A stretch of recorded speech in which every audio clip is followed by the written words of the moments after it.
have confirmed that you are all in good health. With that, my congratulations are in order.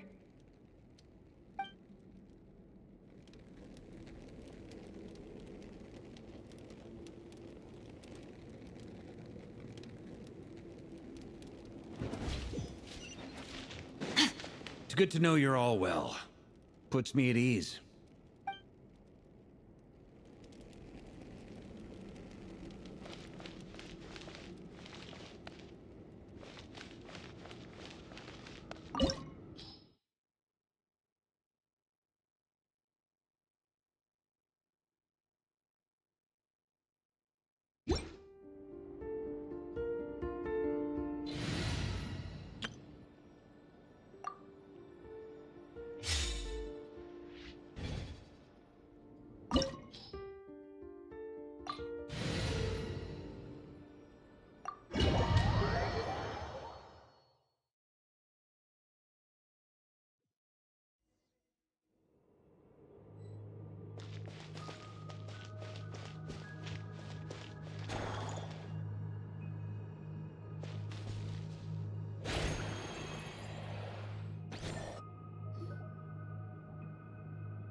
Are these people... Judging by their clothes, they appear to be phantom Hyperboreans from the distant past. That could mean they have some clues about the moon goddess's name, right?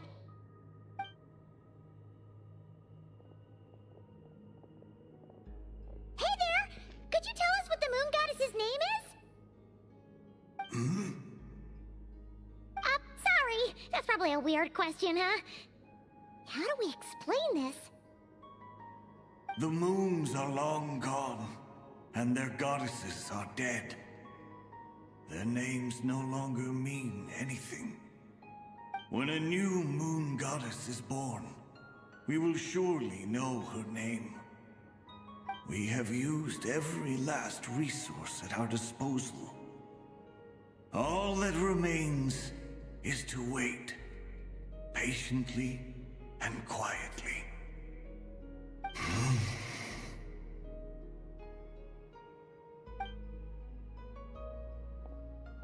Were the people of the past all this devout? It looks like this phantom doesn't intend to converse with us any further. Surely the new moon goddess he speaks of must be Columbina. Alas, Kuthar's birth came long after the age in which he lived. But, maybe if we find a phantom from a more recent age, they might know Columbina's real name. True. Keep an eye out. We should be able to tell which era they're from by the clothes they wear. Yeah! You've been pretty talkative this whole time. What changed? Oh, nothing. I'm fine. You all make good points. When the Hyperboreans speak of moon goddesses, they mean the three from truly ancient times. I can't imagine they would know anything about our current moon goddess. There once was a time when the moon goddesses blessed them greatly and protected them from harm. So, when the war between the gods and dragons plunged the world into chaos, it seems they looked once more to the moons for help, praying for a new goddess to be born. Yeah, that checks out. Let's continue on. Who knows what else we may discover.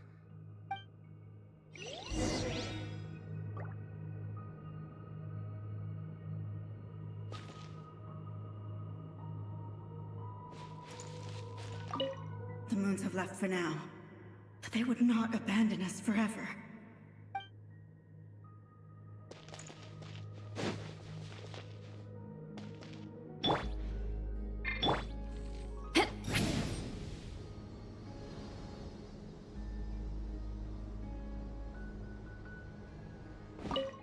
When the moons rise again, we shall receive their protection once more. Even in the darkest hour, there is always a way out.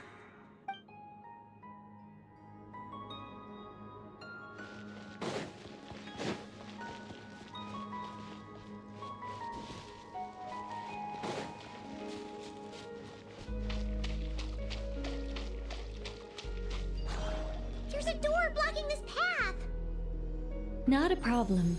Try this.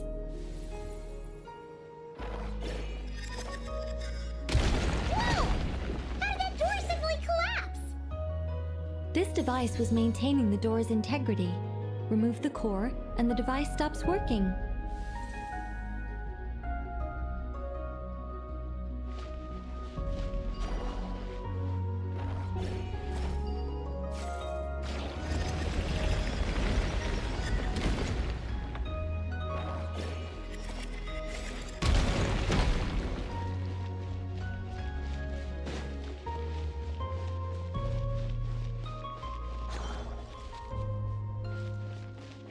Is this our destination?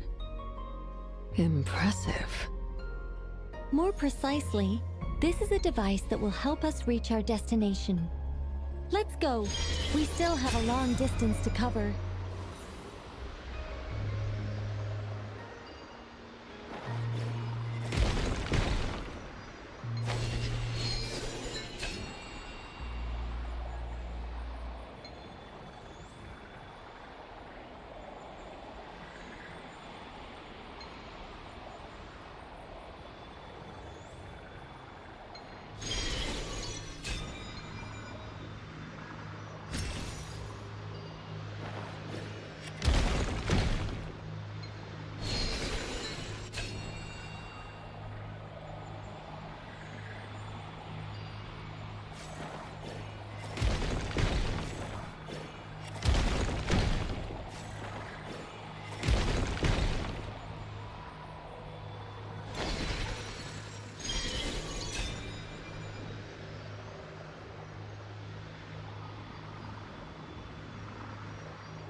Watch out!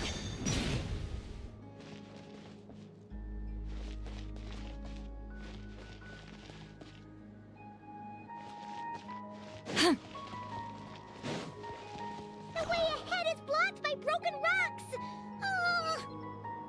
Let's try that device again. Remember the door from earlier? Ha! So it works in reverse, too!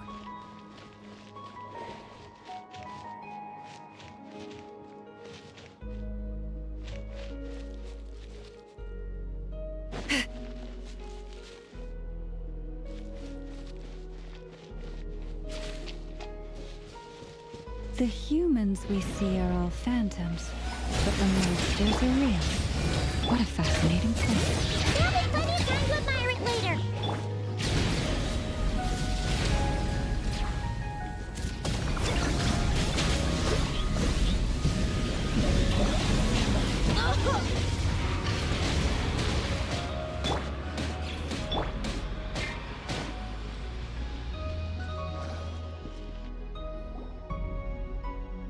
Ooh, there's a whole bunch of artwork in here. Seems pretty old. Nicole, this is probably your area of expertise. What do all these paintings mean? Let me see.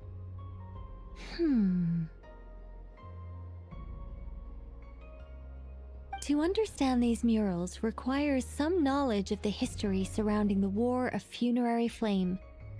I shared a little of this with Lauma before.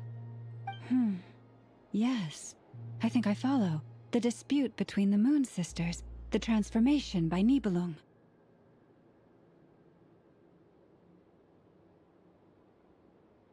Oh no, it's no trouble. I'd be delighted to share the tale again. Alright then.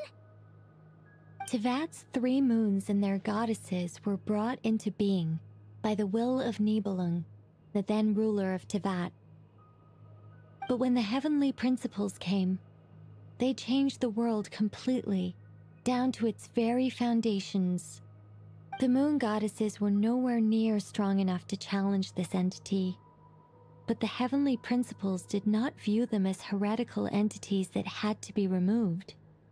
Essentially, the 3 moons existed to keep this planet alive and operational, which did not directly conflict with the heavenly principles' aims. Nevertheless, the inherent precariousness of this arrangement would soon be revealed. Nibelung returned. Yes. He did, and thus began the War of Funerary Flame, a battle for dominance between Nibelung and the Heavenly Principles. Discord would soon emerge between the three Moon Sisters.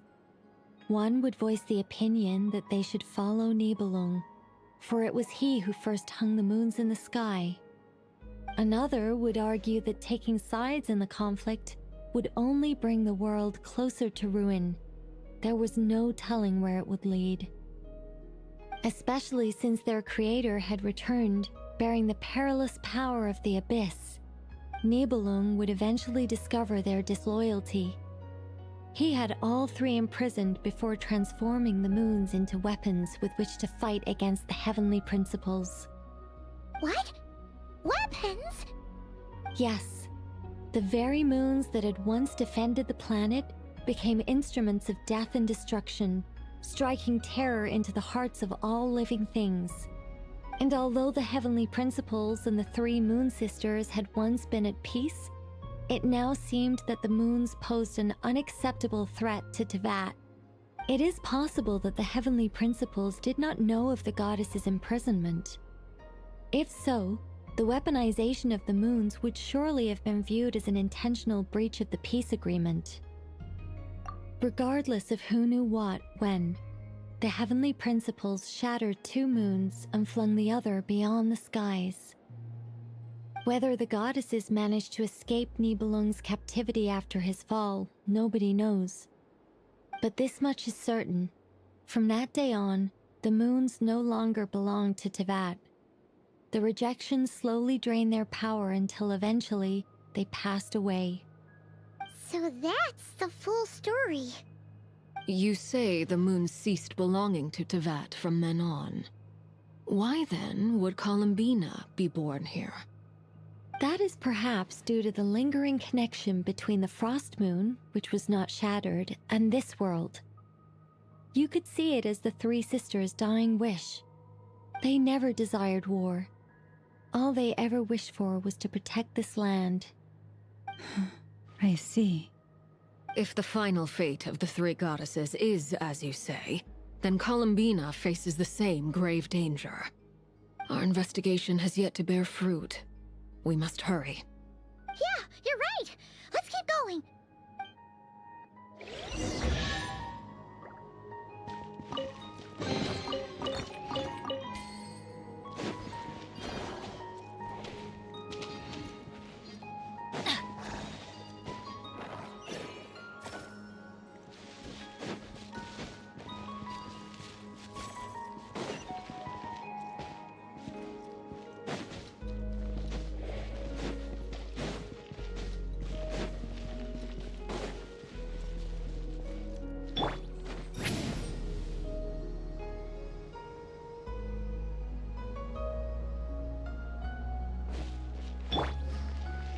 Letting brave names echo!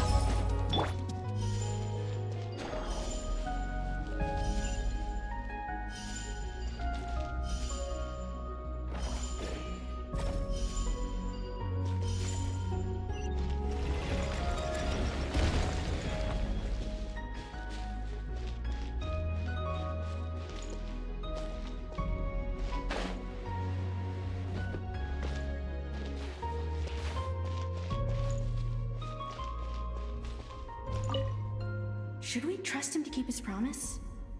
We have to. There's nothing else we can do.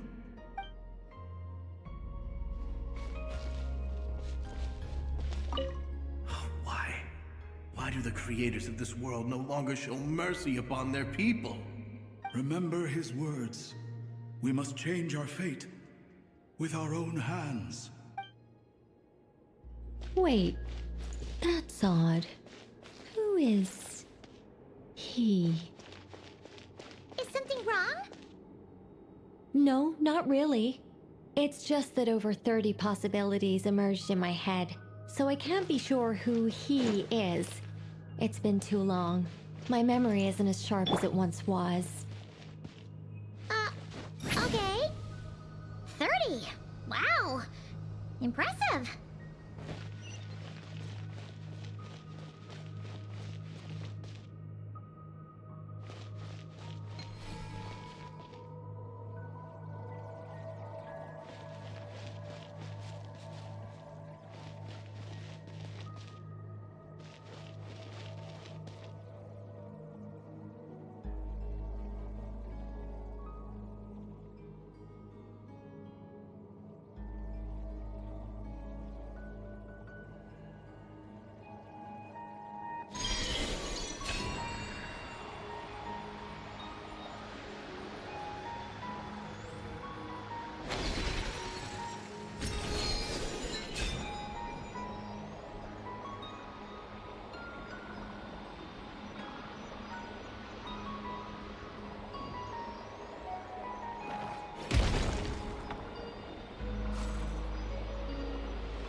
we'll need to activate this thing? Indeed. I was a little worried about that at first, but as we got closer, I sensed that the Kuvaki within it flows unimpeded. It should be functioning normally. The only issue is how to activate it. It's looking a little worse for wear. What about the cores from some of the other devices we've seen? Can we repair it using those? In all likelihood, yes. I imagine that would have been the Hyperborean's backup plan. Let's look for some cores.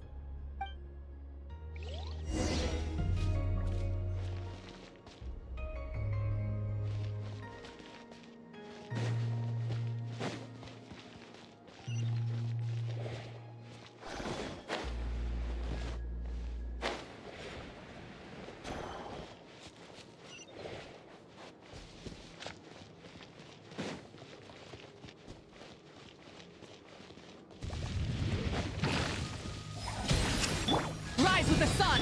Everybody stand back!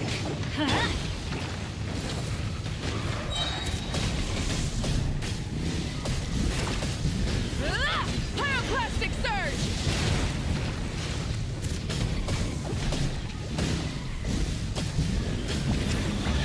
Incinerate!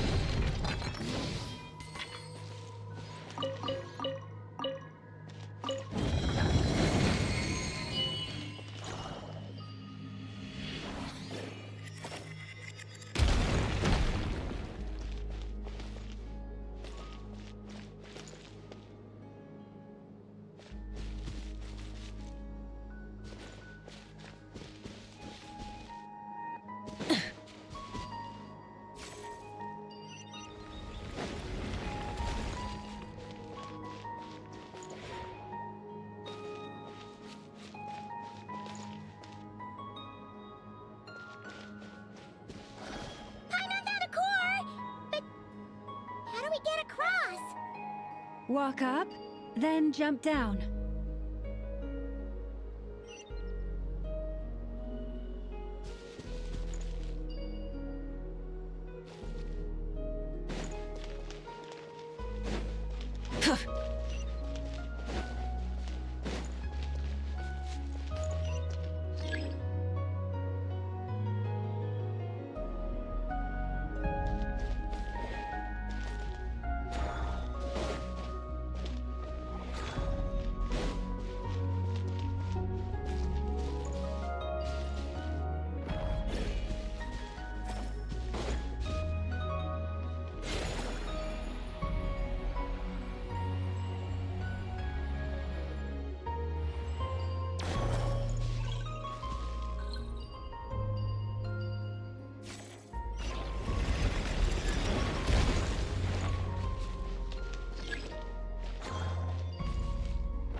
Enough cores. Let's head back.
The device is up and running. It's hard to believe that the ancients were capable of constructing such things. Paimon sees our destination! It's right up ahead! Yes, let's go.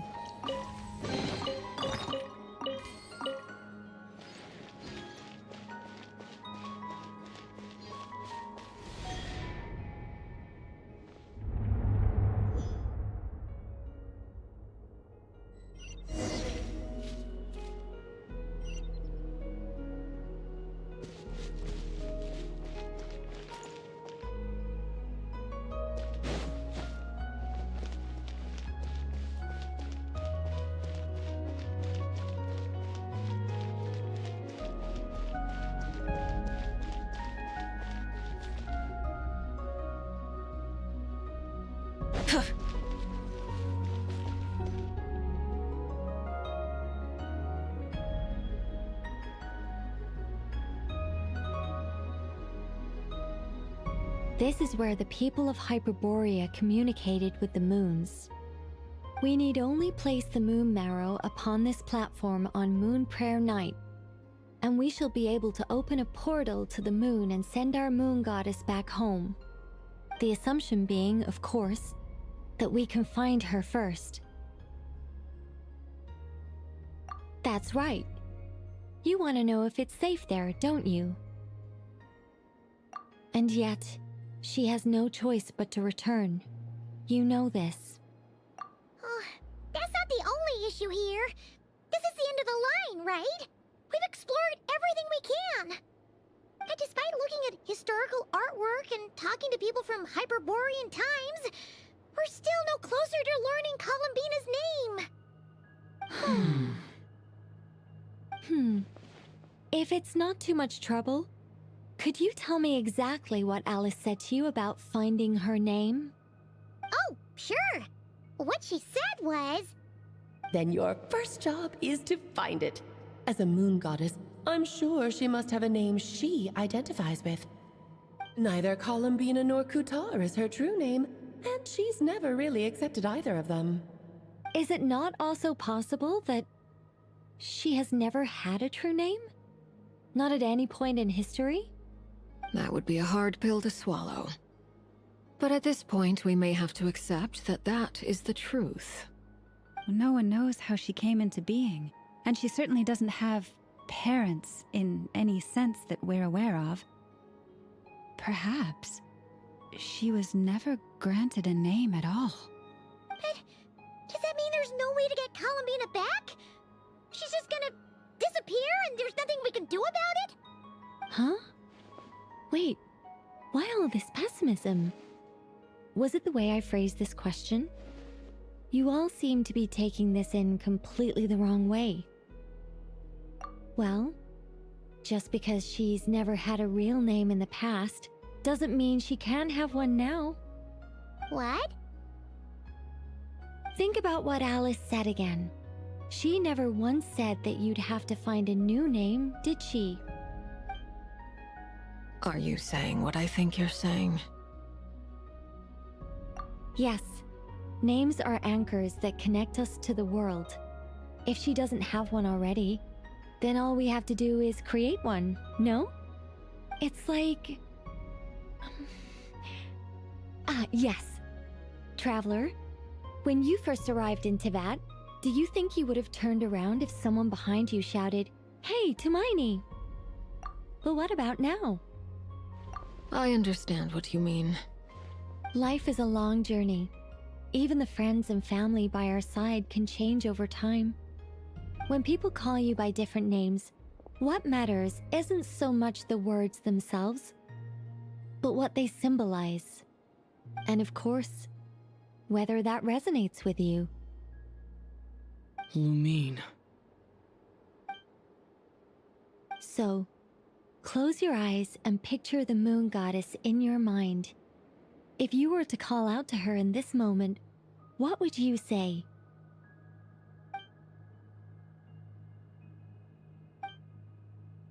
Columbina. Columbina. Paimon would call her Columbina too. Well, she has long forsaken everything that Kutar represents. I think from now on I should call her Columbina too. Well, it sounds to me like you found your answer. Are you sure? Is it really that simple? We haven't found her this whole time, and not for lack of trying. For a journey like this, the process is every bit as important as the outcome. Had you not searched far and wide, rejecting every other answer you were offered, how could you have come to an answer you felt was finally correct? Oh, it all makes sense now. This has Alice's fingerprints all over it. Are you suggesting that Mage knew from the start that Columbina never had a real name to begin with? I can't say for sure. But I can definitely imagine her chuckling in satisfaction somewhere right now, saying, "Ah, what fun." Lauma! Your antlers! You should hurry. The festive moon has begun to rise. Do not worry, for when you called the name Columbina just now, I could sense that the power within was enough to summon back the moon goddess. The power within what? The name? Yes. So, the thing is...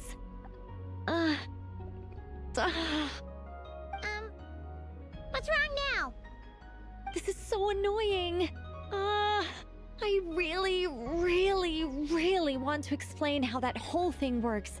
Starting from the founding principles of Tevat and... Oh, I could talk about this for hours. But... Deep breaths, Nicole. Deep breaths. You're an angel. A sober, sensible, solemn angel who has her priorities straight. Okay then.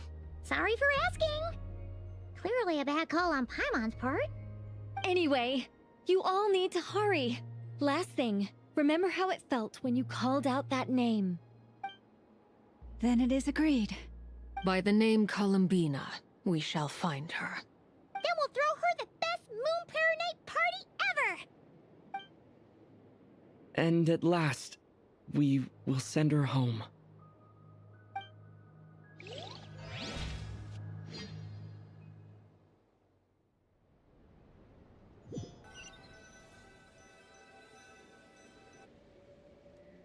I can barely move anymore.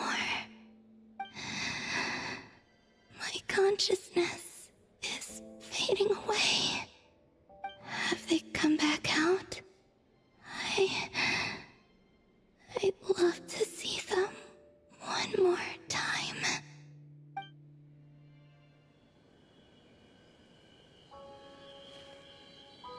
They didn't make it.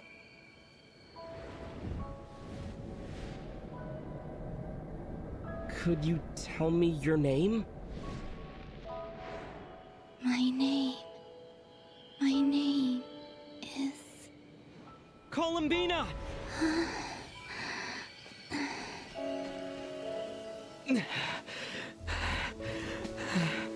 Columbina! Are you here? Columbina! That's the name you gave when we first met. And it's what I've called you ever since. Columbina. It's a fine name. I have many fond memories of Columbina, and so do all of your friends.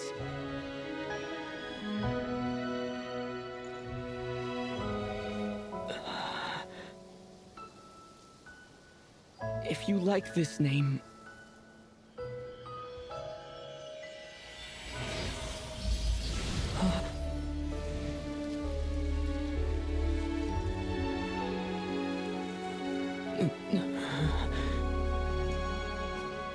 Looking for me?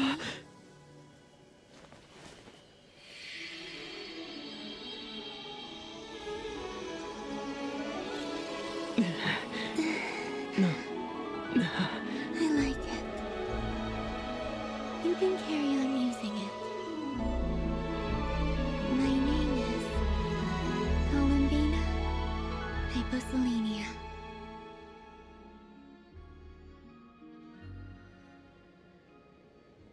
Columbina Hyposelenia. That's a wonderful name. I never thought that Columbina would become my real name. But after I met you and my other friends, the things that this name stood for slowly began to change. It went from being a Fatui code name to something my friends call me.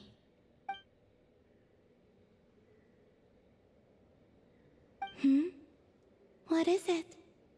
Why aren't you saying anything? I'm just so happy for you. Thank you. So, where's everyone else? We can go and meet them very soon. Everyone went to different places to try calling your name. Great. I'd like to thank them as well. Everyone's done so much for me. Searching for my name, entering those ancient ruins. Huh? Wait, so you were... Yes, I was there. Not physically, but my consciousness was still holding on. I followed you the whole way. Starting from when? You turned around and called out my name while you were in Nasha Town. Do you remember?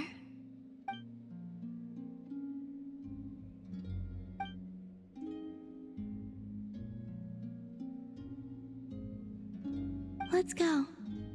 We don't want to keep them waiting. Sure. In that case, come with me. But... Hmm? Before that, could you call my name one more time? Sure. Come with me, Columbina Hyposelenia.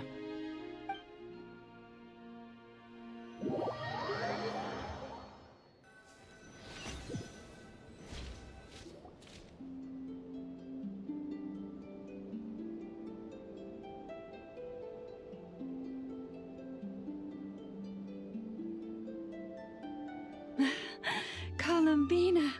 Oh, this truly is wonderful. Lauma, I can't breathe. Ha ha! Just in time for Moon Prayer Night. It's good to have you back, Miss Columbina.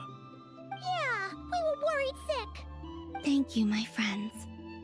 With your help, I now have a name that belongs to me. Columbina Hyposelenia. Where's the second half from? You added it yourself? That's right. It means... Born beneath the moon. Yes. And by extension, it can also mean born beneath this world. A fine name. Now, as much as it pains me to interrupt this beautiful reunion, I feel obliged to remind you that the Moon Prayer Night celebrations in Nasha Town have already begun. Don't you want to enjoy the festivities? There's so much to see and do. And some of the ambient lighting and entertainments were sponsored by the kind souls in the Hexen Circle. Nicole? Why have you turned into Dodoko? So you're Miss Nicole. Thank you for helping us, and for helping me find my name. It's nice to finally hear your voice. You're quite welcome. Guiding lost people to hidden treasure is what we Seelie do. And if you ask me, spiritual treasures are far more precious than material ones. Chests are all well and good, but this was what it's all about. Ah, so satisfying. Anyway, I had to go help Alice. It seems like she ran into some trouble. That's why I couldn't be here in person. But don't worry, we're with you in spirit. We'll be celebrating right along with you. Keep an eye out for the Hexen Circle's festive stalls in Nasha Town. I think you'll like what we came up with. Alice said she even managed to rope B in this time. The Frost Moon Scions have also prepared various attractions. I believe Aino and Nefer and their crew are setting things up as we speak. On that note, Nefer, about that request I made. It's all in hand. Jahoda is on site to ensure that everything goes off without a hitch. Wonderful. In that case, Traveler? Huh? Come on, Columbina. It's time to celebrate the best Moon Prayer Night ever.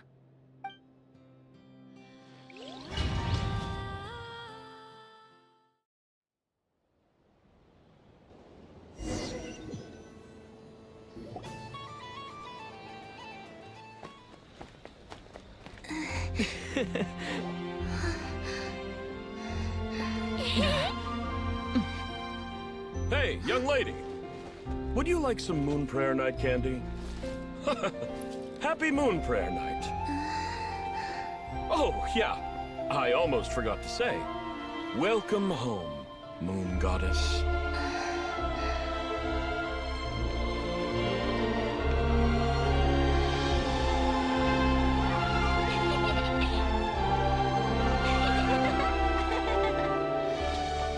Welcome home, Moon Goddess. Welcome home, Moon Goddess. Welcome home, Moon Goddess. turning Nashitown into her home is a festive gift. A rather brilliant idea. Perhaps this is what Nodcry, Columbina's home, should have been like all along.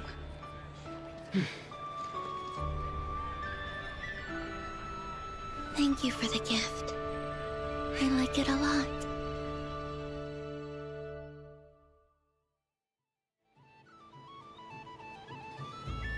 This feels like the surprise of my life. I do. I never imagined I'd ever get to enjoy Moon Prayer Night with everyone so freely. If you're happy, we're happy. Quite a strategy you came up with. Hide the tree in the forest. It's not your usual style, Lauma. Is there something about Moon Prayer Night that enhances what's in your head as well as the antlers on top? Apparently so. It even inspired a perennial penny pincher to use their resources for a greater cause. It truly is a magical festival.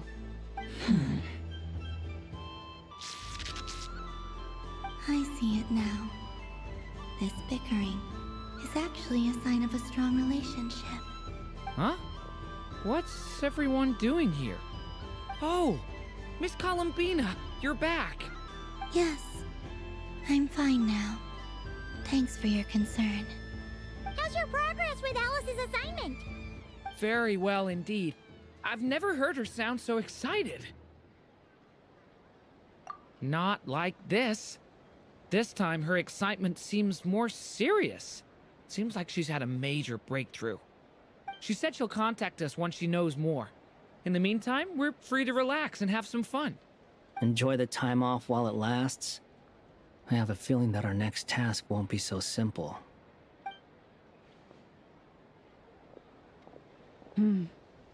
I should go. I still have a few things to attend to at the Frost Moon Scion stall. And I think I'll take a look around. With any luck, this once-in-a-year festival will come with once-in-a-year opportunities. Hold up a second. Where's Varka? I believe he made a beeline for the flagship the moment he entered Nashitown. Ah, that's Mondstadters for you. They know what they want when festivals roll around. Goodbye for now, Columbina. I hope you have a wonderful night. I will. Well, in that case, don't just stand there. Get out there and have some fun. You'll definitely get a warm welcome at every stall. Oh, also, take this map with you. It's a guide to the festival.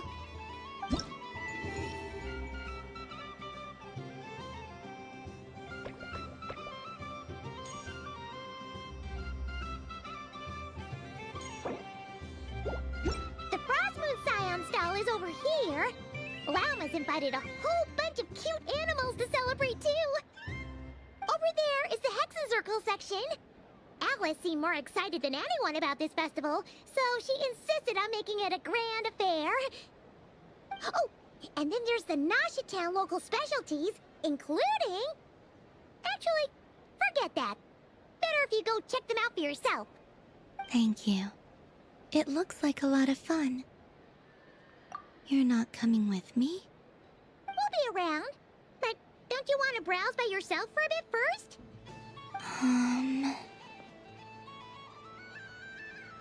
Yep. If you find something you like and want to try it out together, just give us a shout. We'll be right with you. Otherwise, just relax and enjoy yourself.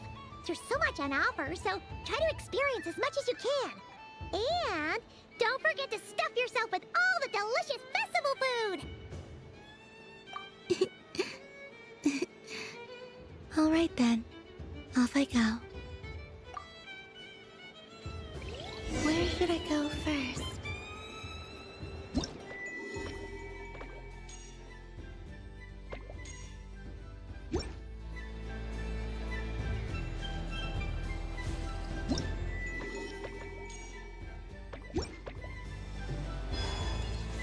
So this is the Frost Moon Scions area.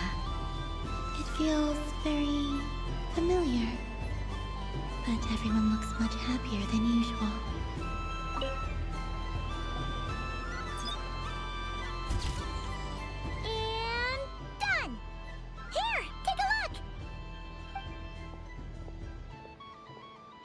I think it looks quite funny. Well, Paimon thinks it's super cute. It looks like a silly chic badger and a rhyme-horned deer that's about to fall asleep. Maybe I'll stand on the chic badger's side instead. It looks like we've attracted the attention of quite a few animals.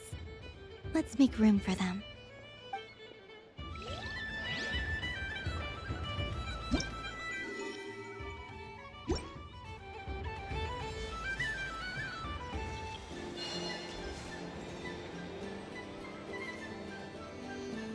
Wow, the Frost Moon Scion stall looks kinda plain, but it's pretty cool once you get into it. I don't go to Hisi Island much, but it's got that, like, old world cultural feel. And if culture means we get more festivals, I'm all for it! Hello, Jahoda. Columbine... hello, Moon Goddess. That was too close. I almost gave the game away in front of the staff. Oh, wait. What's the deal with her shoes? They don't make a sound when she walks. I could do with a pair of those.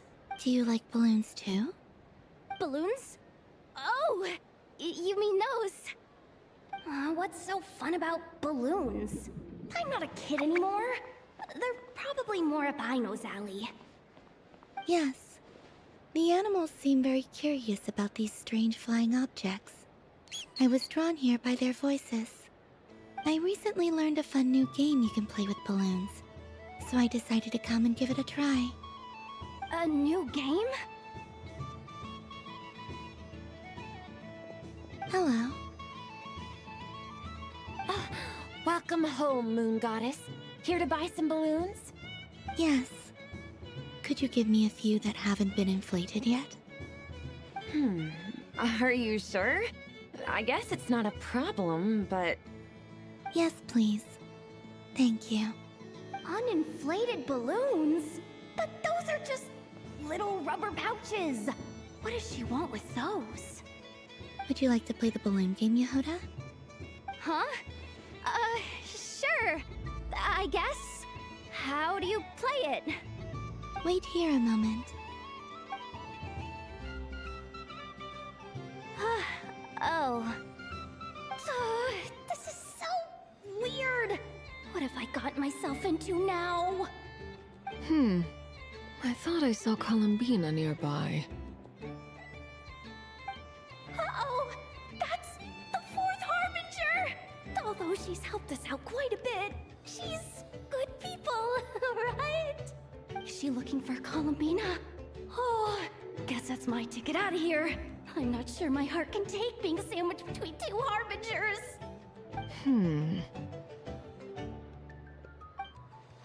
Which stall is she checking out? Oh, it's that other Frost Moon Scion's one. Try on the headgear, see what it's like having antlers or animal ears for a day. Oh, I wouldn't be caught dead wearing that stuff. So embarrassing. I have enough gear to carry as it is. Wait, what? She put it on? How peculiar. This would take some getting used to. I wonder if this is what it's like for Lynette. It really suits you, ma'am. What is this? She was so intimidating a moment ago, but now, dang, she's really rocking those ears. How does she make them look so cool? I suppose I may as well keep them on for now. All part of the festive experience. She's coming this way. How do you do, Miss Jahoda? Oh, jeez. Don't talk to me while wearing that thing. Where am I supposed to look? Oh, hey there. I'm looking for Columbina. Have you seen her? She just... Huh? Wait, is that what she meant by balloon game? Yeah. Huh?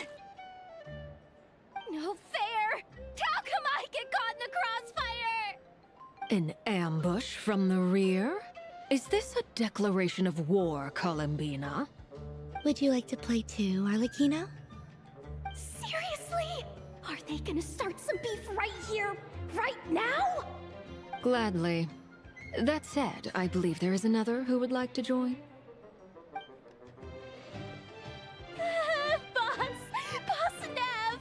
Thank goodness! You've gotta get me out of here! Things are kicking off big time! Hello there. I'd like 10... no, make that 20 balloons, please. Uninflated. What? Miss Moon Goddess, I hope you're prepared to pay the price for assaulting my employee. Welcome to the game, Nefer. Just to be clear, let's keep this a fair fight, okay? No strange powers, please and thank you. Naturally. Don't just stand there, Jahoda. Aren't you going to team up with me? Huh? Do I have to? Of course. Don't forget, the Curatorium has a reputation to uphold. I knew something like this was gonna happen.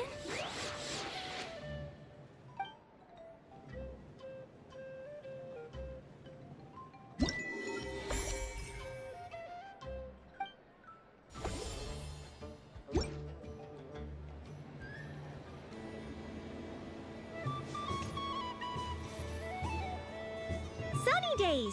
I prefer sunny days. Ah, well, you are as warm as the sun itself, Moon Goddess. Very well. I believe your spirit animal has to be this most adorable chic badger. Wow! Thank you, Mr. Talking Magic Lamp. Have a very happy festival, Moon Goddess. Flins? That's you, isn't it? Shh. It's our little secret, my dear traveler in Paimon. Okay, sure, but why are you here selling sugar sculptures? Everyone celebrates in their own way. After gazing into the abyss and spending time around gravestones all year, what better way to relax than to see sunny smiles on the faces of the living? Besides that, I like to think of myself as a fair judge of character. I dare say matching personalities to confection suits me rather well. That's not what Paimon was talking about. Aren't you afraid that your true identity might be exposed? Should I be? There is all manner of magic in the air this moon prayer night, thanks to the work of the great mages. I see Miss Columbina is hiding in plain sight. Why should I not do the same? Why miss this rare opportunity to enjoy a special evening in my true form? Fair enough. You got a point there. People who don't know you will probably think you're just a talking lantern. Well, now that we see eye to eye, what brings you here? Not a search for your spirit animal, I presume? Ah, well, actually... Here, see for yourself. Oh, this is... How wonderful. A beautiful idea. Yeah, we just met Varka, and he said that having everyone draw their own section was kind of boring. So, he did your bit for you. Ah, Varka. Ever the maverick. I see his artistic skills are truly one of a kind. In that case, I shall paint something on Mr. Albedo's behalf in a short while. What? Why not now? Ahem. Welcome home, Moon Goddess. Phew, that was close. Hello, Flins. What? She recognized you right away! What keen eyes you have, Miss Columbina. Especially considering they are shut. I did not see you. Rather, I sensed you. I can sense the fluctuations in Kuvaki all around me. One would expect no less of the Moon Goddess. Might I interest you in some candy? Yes, please. Excellent. I shall make some for you right away. Hmm? Something the matter, Miss Columbina? What about my spirit animal? All the other children carrying sugar sculptures are talking about it. Wait, is she taking the test seriously? Ah, my apologies. How could I neglect that? You are quite right, Miss Columbina. Every one of us has a magical creature living in their heart. Would you permit me to help you find yours? Yes, please. Do you prefer the day or the night? Night. Which of the 4 seasons is your favorite? Winter. Think of a perfect day. What is the weather like? Sunny, rainy, or perhaps cloudy? Rainy in the morning, sunny at night. What kind of answer is that? Forests, lakes, and open seas. Which do you prefer of these? I like them all. Imagine you opened your very own shop. What would you sell there? Moonlight, I think. Wow! Paimon would totally shop there. It wouldn't cost anything. You'd just need to visit. Aha! I believe I know what your spirit animal is. Here, for you. Oh, it's a Kohenki! Indeed. A free-spirited being with a deep love for all things here in Nodcry, who selflessly lends her aid to as many people as she can reach. It is the perfect fit for you, Miss Columbina. Thank you. It would be my honor. But you shall have to forgive me.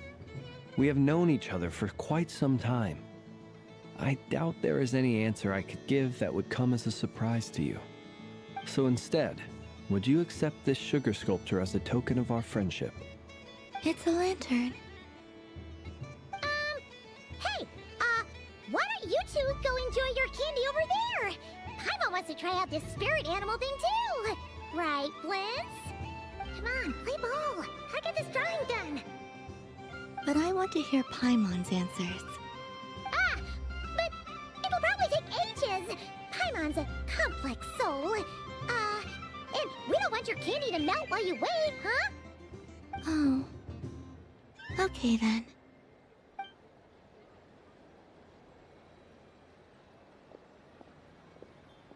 Phew! Nice excuse, Lady Paimon. That was some quick thinking.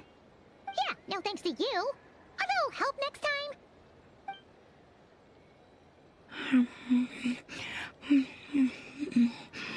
It's sweet. Is that Laka berry? I wonder what flavor the traveler got. This way! This way! It's the candy-selling lantern! I'm coming! Of course. Traveler, maybe we can share?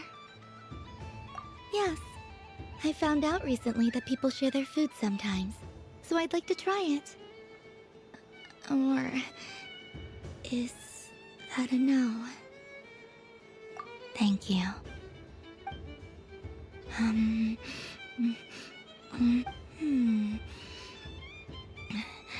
Yours is a little more sour than mine. Here, you try it. Are you sure?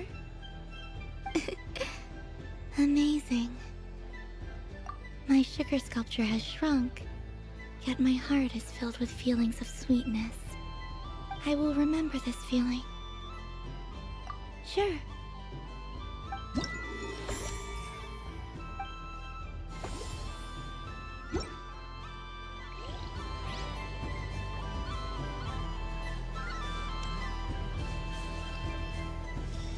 What's this?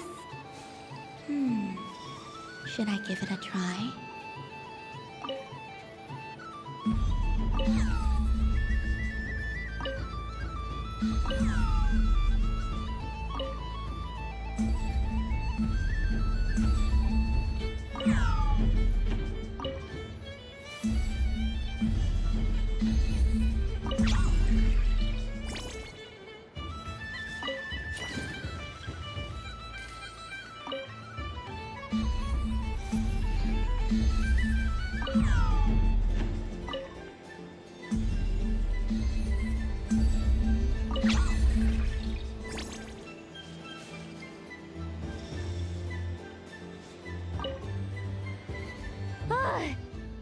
had a water fight with 2 Fatui harbingers.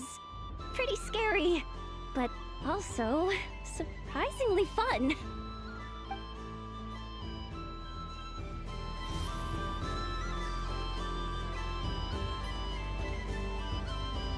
I wish for a never-ending supply of laca berries. What a humble wish. Probably written by a child.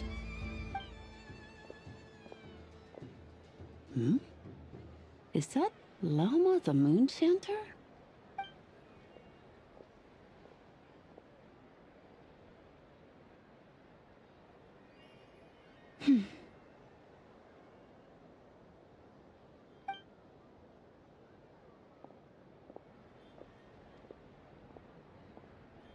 I wish that the long plume ibises would stop biting me. Oh dear, poor Lauma. All right, I'll write that one down for you. I got it. While everyone else is celebrating Moon Prayer Night, you're as busy as ever. I don't mind. It's rewarding work. A good kind of busy. My antlers are at their heaviest tonight, and the Kuvaki waves are especially strong. But as I help these dear friends hang their wishes up, I feel a great peace within myself that is hard to describe.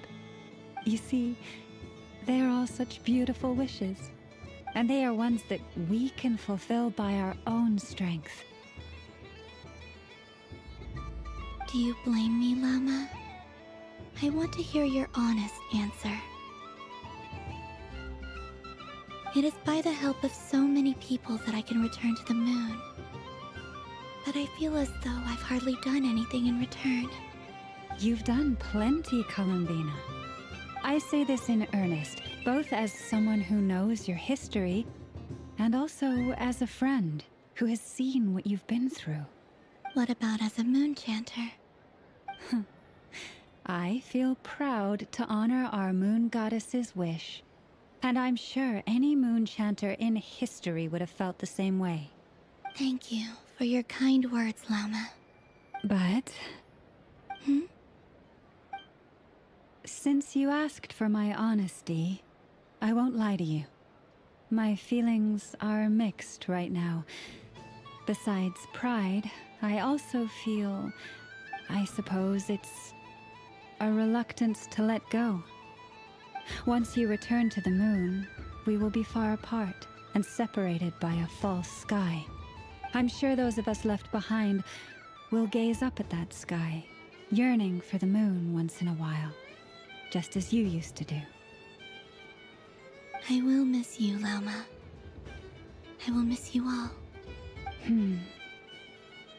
I hope to stay in touch. I will try and find some way to send messages down from the moon. Perhaps you could use Kuvaki. I've heard Jahoda say that signals can be sent using long and short waves, or strong and weak lights. That sounds a little complicated. What if we forget what the signals mean? We could prepare a codebook beforehand, but... You're right. It wouldn't really suit you. Still, whatever happens, I believe that you will find your own unique way of communicating with us. And now that I think about that, my heart feels lighter. Because you trust in me? Yes. I have faith in you, and in the power of truth. In my experience, the truth tends to be difficult, but that's what makes it stand out from what is false. So I'm confident that your thoughts and your love will shine through the curtain of lies. We will know it when we see it. Thank you. Now, could you help me hang up my wish? Is this? I wish that all who dwell in this moonlit world can find a place to belong. And I wish that I shall one day see my friends again. It's 2 wishes. I hope that's not too greedy of me. Not at all. And I think you speak for us all with the second one.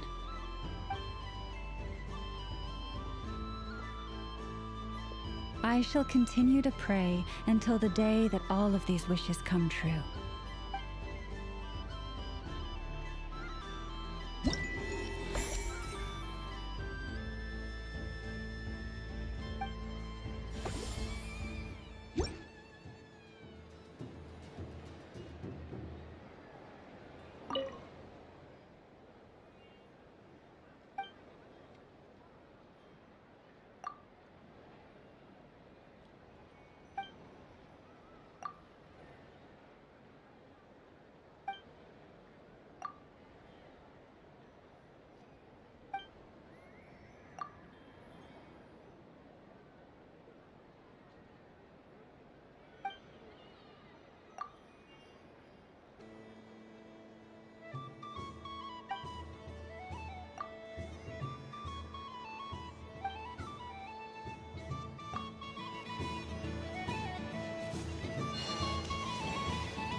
Miss Laliki!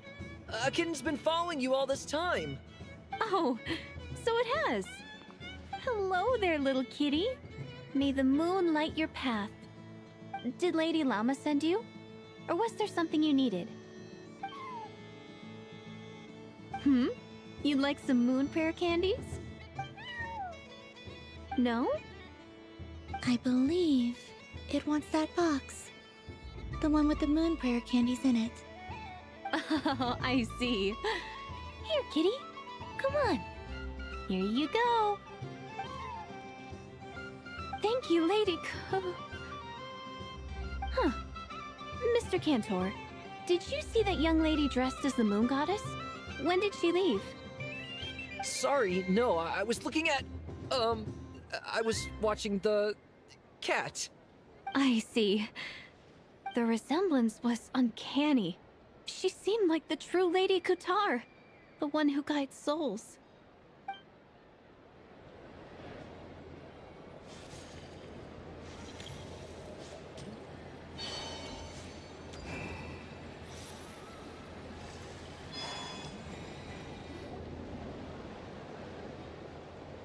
Dodoko's Whirligig! Come check out Dodoko's Whirligig!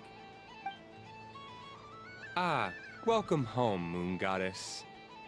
Might I ask what this is? Ah, it's a very special amusement sponsored by the great mage herself. Ride on a soft and furry Dodoko and embark on an unforgettable adventure. I say that, but I'm just following a script here. Who is this mage, anyway? And what the heck is a Dodoko? I'd like to ride. No problem. But, are you by yourself? Is that not okay? Oh, no, it's fine. It's just that each Dodoko can accommodate 2 passengers. Would you like to bring a friend along? My friends... That should do it. Now, we just need to get everyone else to draw something on it too. But we gotta keep it a secret from columbina. Traveler? I want to go on that ride. Will you join me?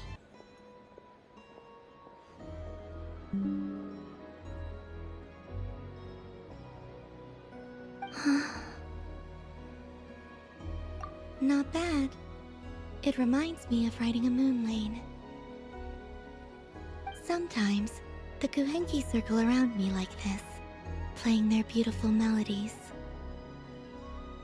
Yeah, I'm going to miss them.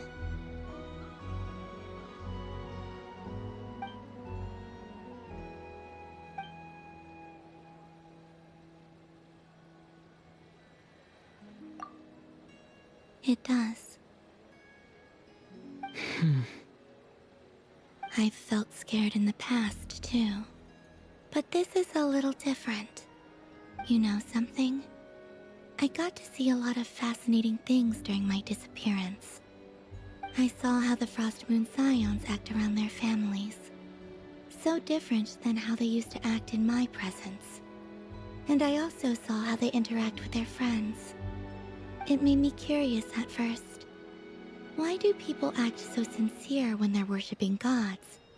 but save their truest, warmest feelings for each other.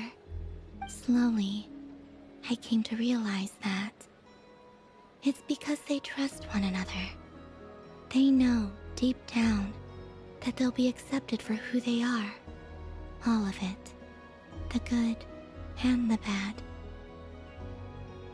I know. I knew it the moment you started calling out my name. What I fear now is the end. I fear losing all this the very night I have gained it.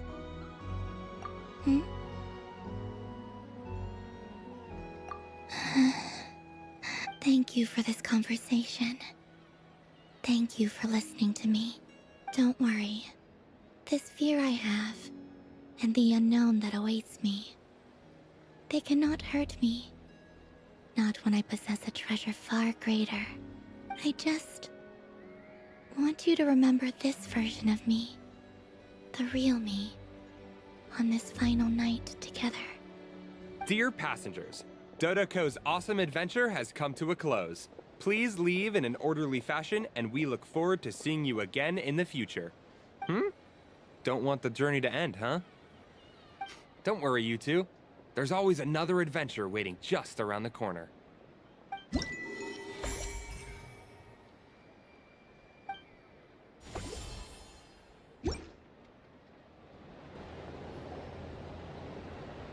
This must be the mage's stall.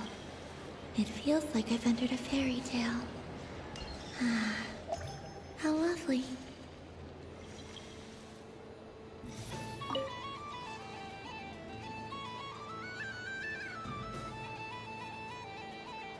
I wouldn't say it's unfair, exactly. I mean, your voice goes right into people's heads. How would you explain that to the kids? You can't just explain it away as magic. Is something the matter? Ah, Miss Columbina! No, nothing you need to worry yourself about. Ah, impeccable timing. Stick around for a second, Miss Columbina. I need your input on something. This self-proclaimed Knight of Justice has yet to give me a satisfactory answer. I, for one, would like to hear your verdict on the matter. Hey, now, I left the flagship just to help you out, Miss Nicole. What's going on? So Alice and I are both using long-range remote control spells that work on similar principles, allowing us to attend this festive fair in Dodoko form. Sorry, let me backtrack a little. While similar, there are some key differences. Alice, being a great mage, wanted her Dodoko to reflect something of her own charm and mystique. So she adjusted the way its tail moves when it spins around. An entirely gratuitous move, in my opinion. I hardly see how anyone is going to notice that. If anything, I'd say that anyone who stares intently enough at a Dodoko's tail to notice such a small detail is someone we ought to be highly concerned about. I only say this to emphasize that my question has nothing to do with tails. Now that we're clear on that, why is Alice's Dodoko permitted to interact directly with the children celebrating Moon Prayer Night, while mine is not? Your voice speaks directly into people's minds. See? Exactly what I said. Miss Nicole? Ugh, I can't stand it. I know that probably makes me sound like a whiny child acting out in front of their parents. And it's a little embarrassing now that I think about it. But hey, I've said it now, I can't take it back. That would be even more embarrassing. Also, don't go reading too much into that analogy. It was off the top of my head. I'm actually an awful lot older than either of you. Miss Nicole, are you saying that you'd like someone to play the game you've prepared? I'm not so invested in that. It's just something Collis. She probably didn't even make them herself. The point is, I want to know everyone's thoughts after they receive their prizes. But as you've said, I can't just ask. I've been biting my lip for so long, and I've had no one to vent my frustrations on. I thought this was going to be a nice, straightforward festival where I'd get the chance to guide people to treasure. Well, can I play? I can't guarantee that I'll win a prize, but... You will? I'd like to try. Then what are we waiting for? Let the game begin! It's like they forgot I was ever here. Ha!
Congratulations, Miss Columbina! With your great wisdom, you have overcome every obstacle in your path and conquered the great challenge posed to you by fate. Fate? Well, something to that effect. If you'd prefer something more poetic, it could be the icy winds or the dawn. Anything you like, really. You could even go with the challenge posed to you by Dodeko, if that's what you're into. Anyway, you can take or leave my suggestions. Moving on. All my hopes are now resting on this. Can I open it now? Stop teasing me. Please, I'm begging you. No more talk. Just open it. Wow. What a lovely sculpture. Classic and cute at the same time. Thank you, Miss Nicole. I'll always treasure it. Ah, there we go. Music to my ears. You have my sincerest gratitude, Miss Columbina, for sharing your precious time with me and fulfilling my wish. Don't mention it. You've all done much to help me. And still, I'm the one receiving all these gifts.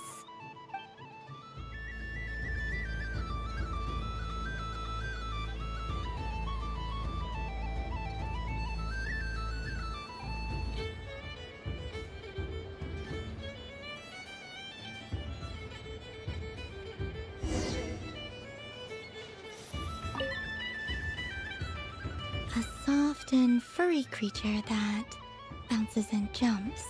Welcome home, Moon Goddess. This one talks too. Allow me to introduce myself. I am a Dodeko from a distant archipelago, the most mischievous of all my Dodo brothers and Dodo sisters. When the going got tough, I powered through, and when I met obstacles, I boomed them away. That sounds like a lot of fun. Doesn't it just? Oh, but then the trouble started. Recently, I found a lovely beach, the same beautiful jelly color as my hometown, and so I dove in to have a look. Only to find it overgrown with seagrass and nasty little spiky fish everywhere, looking to turn me into a Dodeko kebab. I made it back to shore by the skin of my teeth, but my tail was sorely hurt. Couldn't you just boom them away. Oh, I wanted to, believe me.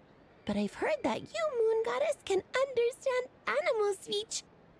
The last thing I wanted was to cause a gigantic fuss and get taken to court by a school of spiky fish. I'd be driven out of these waters for good, and my winter holiday would be ruined. And so, dear Moon Goddess, I was wondering if you might lend me your allegiance. Are you roping me into a crime? Oh, let's call it a once-in-a-lifetime carefree adventure. Does that sound better? All the festival goers tonight are dressed up as the Moon Goddess, but there's nothing to say that the Moon Goddess can't disguise herself as a Dodoko, is there? Besides, this is your home. You should be free to be whoever you wish. I'm afraid I'm not well acquainted with Dodokos, Madam Mage. Oh, that's quite all right. We Dodokos are innocent, happy creatures with a free-spirited nature. Many, like myself, are mischievous troublemakers.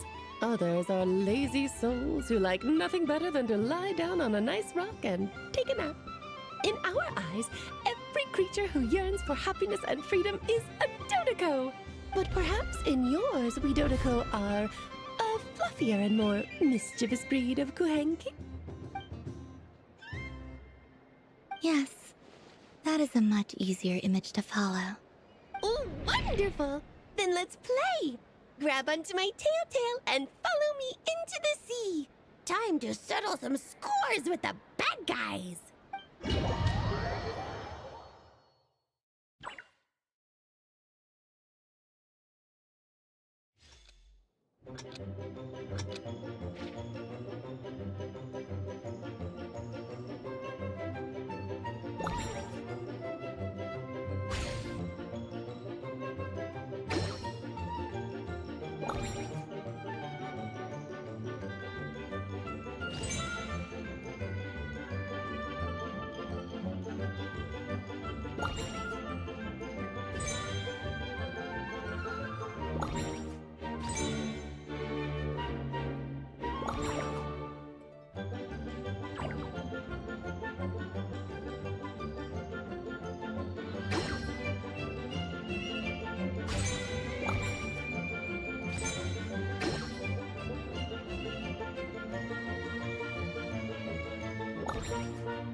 Ooh, a remarkable talent! So, what do you make of it? The use of Jumpy Dumpties doesn't come as naturally to me as Kuvaki. But their unpredictability makes it fun. I think they call this... novelty? Indeed! And how did it feel blowing those pesky nuisances away? Not bad. Any guilt? What do you mean? Oh, wonderful! Lovely answers to all three questions. You've passed the safety test. Now I can give this special bomb to you as a souvenir. Remember, if you find any meanies living on the moon, you can use this to boom them into oblivion. I will.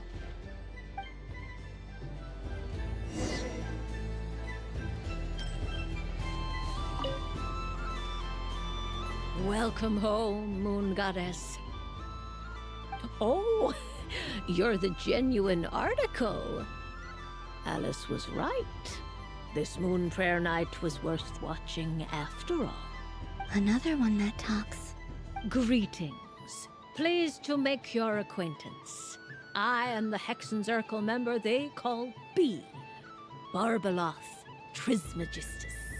Columbina Hyposelenia. Pleased to meet you too. Hyposelenia. A fine name indeed. Now then, Miss Columbina, do you wish to hear a mage's divination? Divination? The Frost Moon Scions used to ask me what would happen in the future. Is this like that? From the perspective of the one seeking answers, perhaps. As you look to your journey ahead, if you seek to understand the unknown, resolve your doubts, and soothe the confusion in your heart, divination could be for you. The unknowns on my journey. Of course, if one wishes to peer into fate, then hydromancy is the more precise option. But that is a complex affair, and to relegate that majestic art to the status of a festive amusement would seem somewhat uncouth. Besides, it is sometimes better to not know fate with great certainty. Hence, I shall use the suitably festive Luna Arcana to tell your fortune instead. It is more popular with the youth in any case. Lunar Arcana. Indeed. Unlike hydromancy, this will only display possibilities and trends. People like to think of themselves as creatures of agency and free will. Peering too far and too clearly into the future is detrimental to both body and soul. I'd like to give it a try. Of course you may. Come then, take a seat, Miss Columbina. Before we begin, are there any specific questions you would like to ask? Let's stick to general possibilities and trends, like you suggested. Ah, very well. Then I shall use the basic Lunar Arcana deck. Now, try to relax. Cast your mind upon the things you have experienced and the things you are soon to experience. I will shuffle the deck. Would you like to cut the cards yourself? You do it. No problem. Now then, to make things easier for the seeker, that is, decipher the cards from your perspective.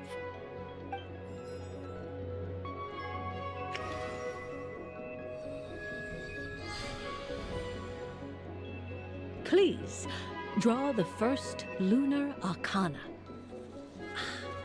This represents destiny and is the foundation for the divination as a whole.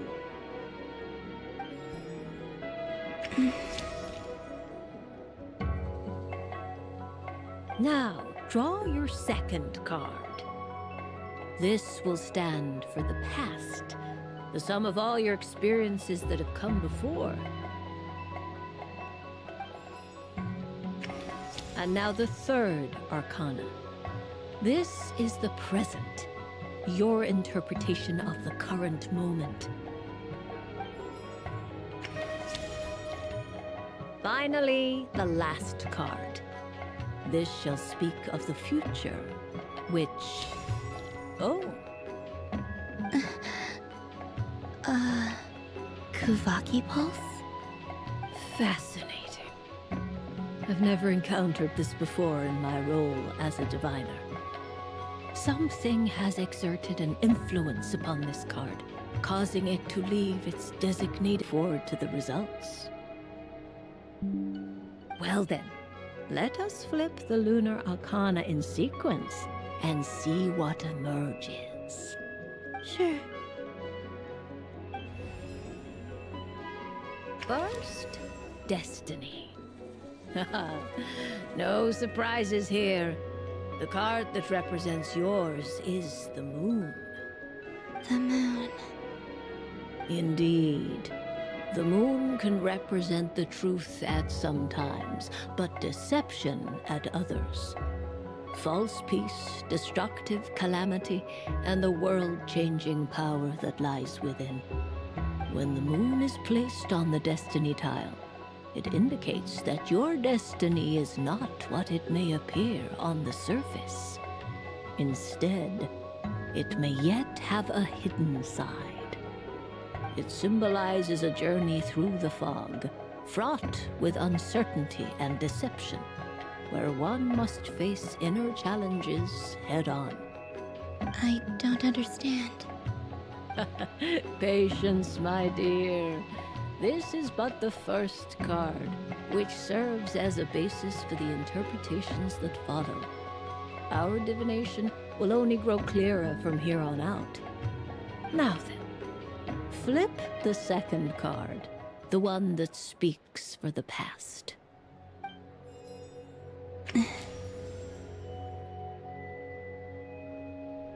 Ah, the Hermit, but inverted. Inverted? Yes.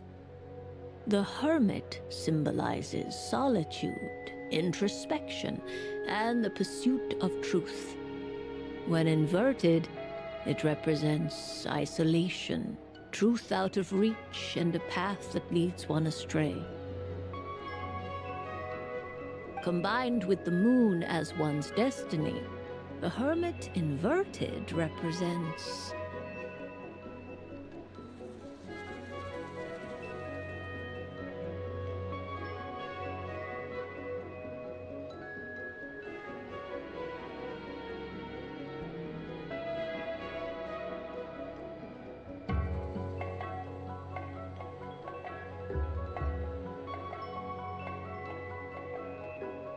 Tui, because I yearned for a place to belong.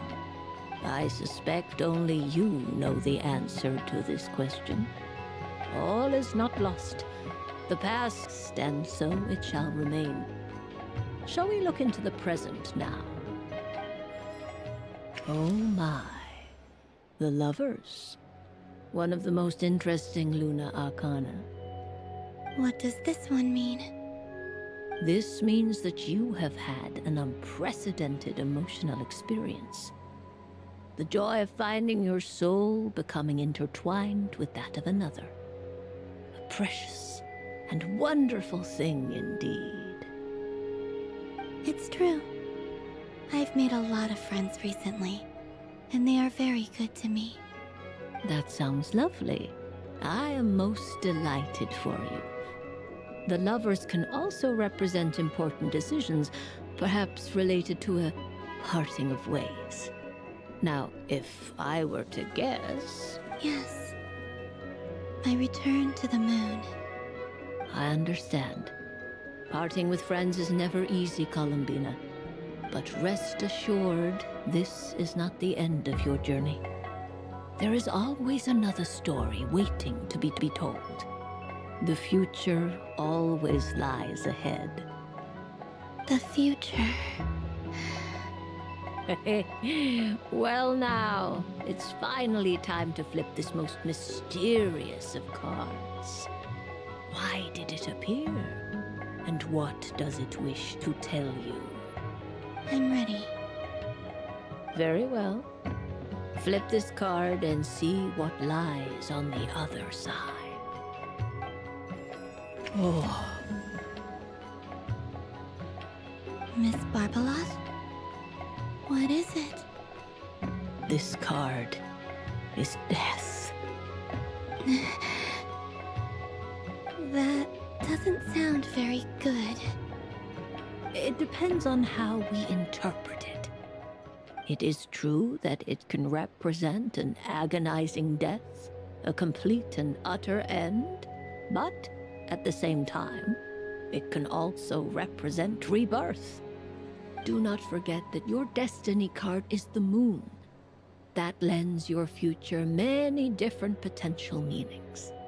If death spells the end, is it unavoidable? As I have said, divination can only display general trends. It is a rough guide, but it does not show predetermined outcomes. Allow me to summarize it for you. In the past, you may have lost your way, but now you have gained new connections and new strength. You now face an important decision, one that may bring about a great change in what is yet to be. This change might, in turn, be the end of all things, or their beginning. But remember, everything is subject to change because of the moon present in your destiny. You must see the truth clearly and face your innermost thoughts. The truth. My innermost thoughts. Thank you, Miss Barbalon. Don't mention it. Some people dislike divinations, for fear of glimpsing an ending to their story that they wish was not so. But I can see that you're different. The result of this divination will not sway your decision. This is a rare quality, and one that diviners always hope to see in the seeker. We are here merely to guide, not to exert undue influence. I understand. Go then and illuminate your future, Miss Columbina. The moonlight that shines from you now is most captivating.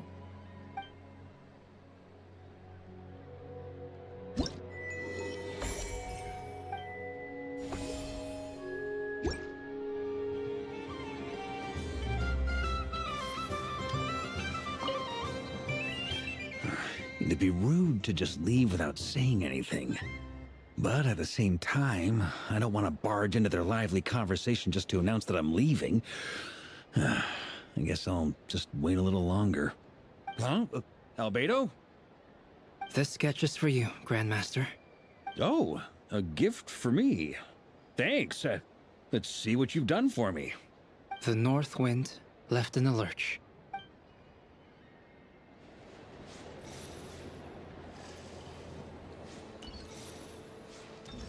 What's this? Should I give it a try?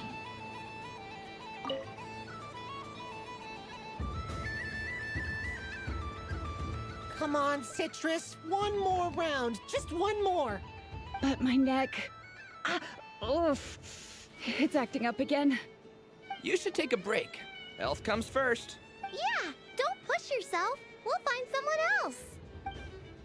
Hey, don't look at me. I'm the referee. What are we gonna do then? Do you need any help? Yes, we do. We need one more player for our game. All right. Could you teach me how to play? It's really simple. You just throw the dice and move by that number of tiles. First one to reach the finish line wins. Rolling a hamster means you move one tile. A paper frog is 2 tiles, and a flying squirrel is 3 tiles. 'Cause they go the fastest. Okay, I get it. So, we're all set? In that case, please take your places and let the game begin!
It's a pity that my good friend Faro Bear is busy working on a training program for Princess Mist.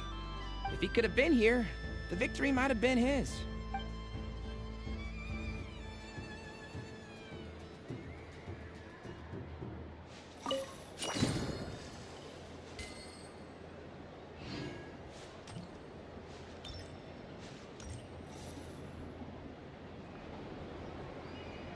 was aiming right at it. Aw, what a pity. I saw it with my own eyes. You were so close. So very close. That's not true. It dodged out of the way right as I was about to snag it. I'm sorry? You heard me. This paper frog can move. I swear. Dear, oh dear, what are you saying? How could a paper frog move? Unless you believe there really is magic in this world. But even if I, the mere humble merchant that I am, knew such magic, surely I would not use it on a paper frog. I'd sooner give Mora legs, so it could walk right into my purse.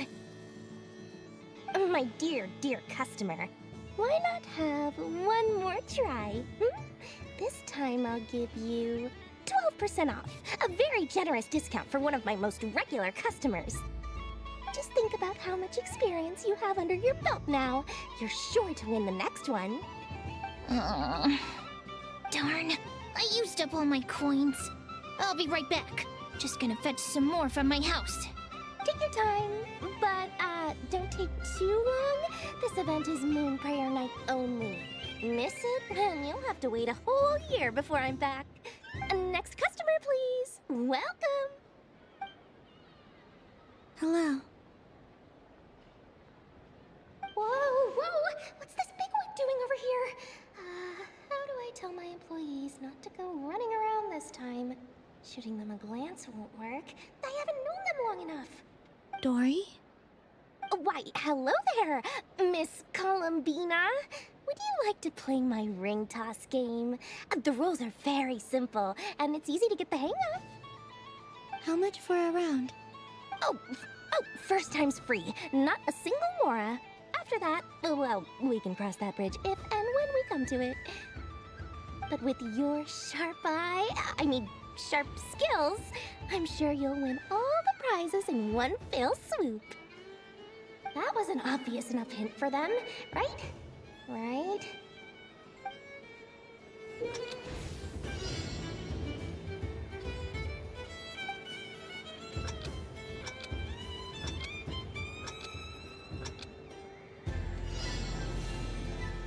Here comes the ring! Oh, peanuts.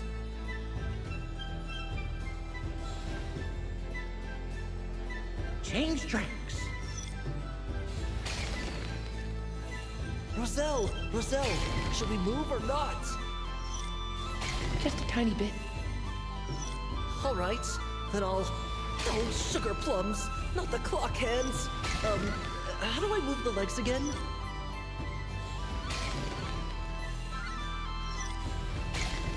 Stop it! Stop dodging it!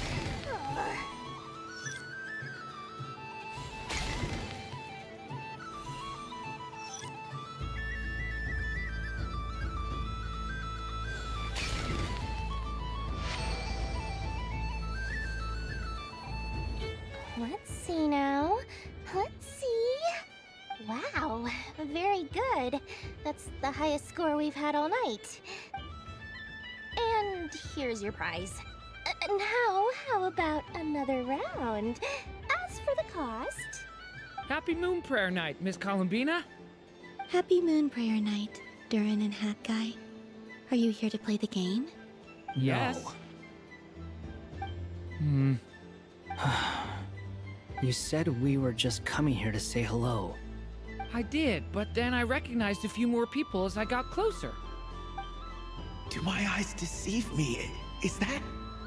It's our little dragon. He's all grown up. Someone's popular. Well now, since you came all this way, why don't you try out this lovely game we have going? First try is free. He'll have a go. I'll pass. It's only one free try per customer. You can't give your try to him. I'm aware. How has Elder Almond been lately? He's in great shape. He goes for a run in the forest every morning to stay fit and healthy. He tried to go boat racing with Firecracker a while back, but he couldn't even make it onto the Lotus Leaf.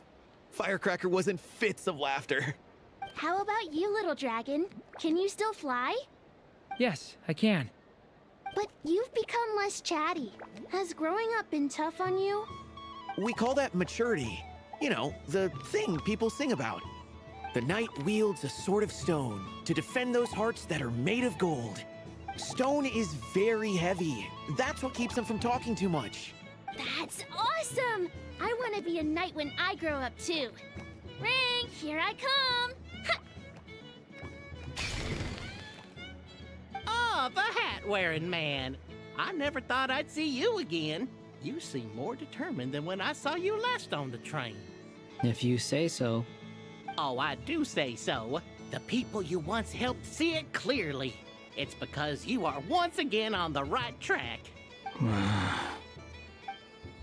May the engine in our hearts propel us to the station of our dreams. I can move! I can move now, Roselle! What are you doing, running into the rings like that? You got them all so quickly. I have never seen anything like this in all my travels. Is this guy actually an old friend of theirs? But how? They're origami animals and clockwork people from a fairy tale. Getting to know them would be quite an arduous task, unless they share a hometown? I have to get to the bottom of this. Next time I see the Great Mage Alice, I shall demand answers. Thank you, Dory. I had a lot of fun. Now for your prize. Where did I put it? Give me a moment to dig it out. Oh, sweet grand prize. How I wish I didn't have to let you go. Good thing I've already turned a profit from the customers earlier in the night. Otherwise, I'd have wasted all my hard work. Okay, I'm back. What? I leave for 2 seconds and someone's already claimed the grand prize? Oh, well, these things happen, you know? Perhaps you'd be interested in one of the other prizes instead.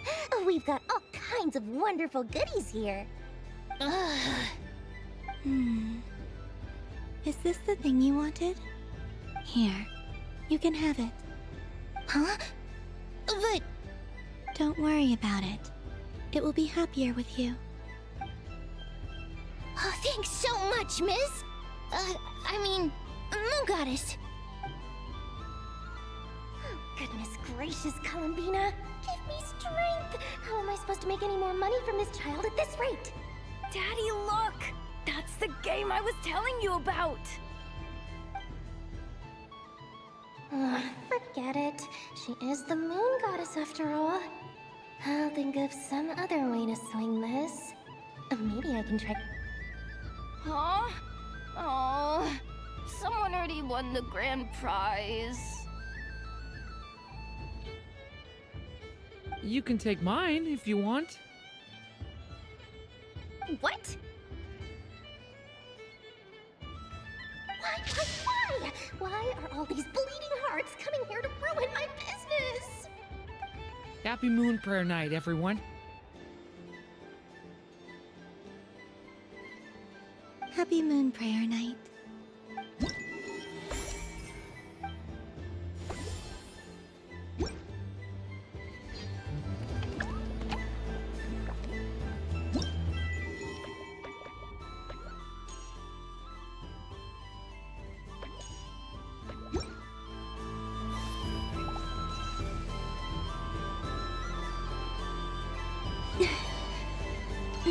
There are so many attractions here. Since I rarely get out, I might as well make the most of it. Moon Prayer Candy! Beautiful, tasty Moon Prayer Candy! Buy a whole box, share it with your friends and family! Candy? To share? Welcome home, Moon Goddess. Fancy a box of Moon Prayer Candy? Sure. I knew you would. Now, what flavor would you like? I'm not sure. What flavors do you have? Is this for yourself or as a gift? A gift for my friends. Ah, I see. In that case, I'd recommend apple, lockaberry, or midsummerberry. Those are the most popular. Do you have nocturnal blossom flavor? Huh. I've seen couples give those as gifts before, but I did not know they were edible. No? Okay then. Moonfall silver? You did say this was for friends, right? Maybe smetana then. Hey, now that's a creative idea! I've never tried it before, but if you're happy to wait, I can see about whipping up a batch on the spot. While we're at it, you got any other ideas?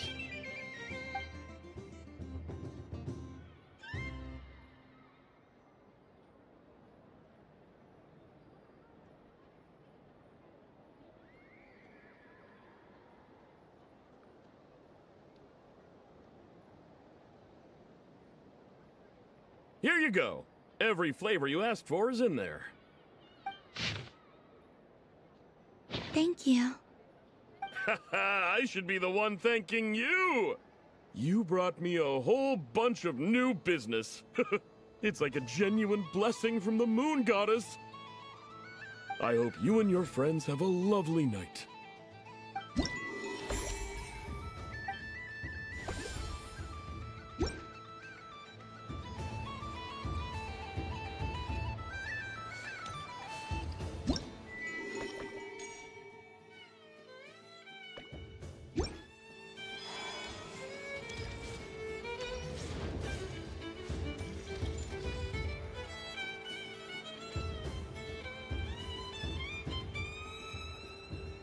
Doesn't make any sense. How am I losing every single time?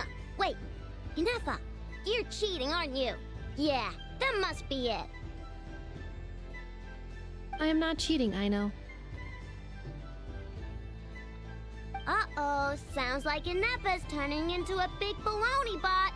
I think it's time for some serious maintenance. Moon Goddess, help me.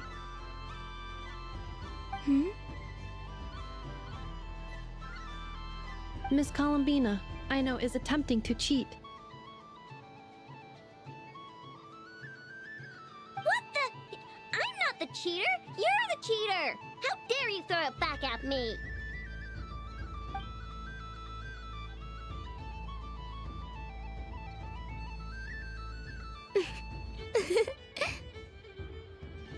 All right, fine. Let's all laugh at Aino. Just you wait till I get home, because I'm gonna make a game bot that can win 100% of the time.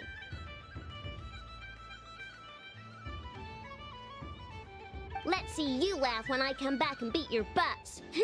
You'll all have your heads covered in stickers when I'm through with you. We came to check everything was okay after all that yelling, but,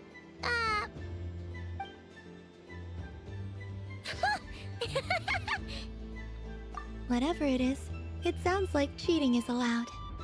Kuhenki concentration. Each player starts with differently colored kuhenki. Each round, they draw one kuhenki from their opponent. When a player has two kuhenki of the same color, they make a pair and can be discarded. Any that can't. The round ends when a player can't form any more kuhenki pairs, and that player gets a sticker.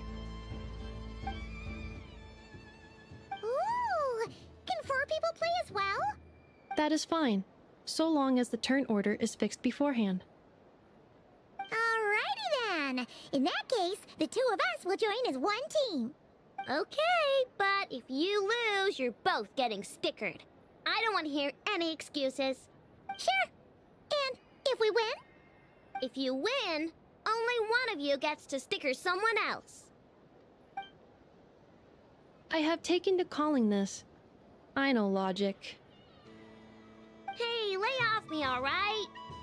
Okay, so we're starting the game from scratch again, which means all my stickers so far don't count. Luanatar is the Kuhenki of honor for this game. Anyway, let's go clockwise, starting from Inafa.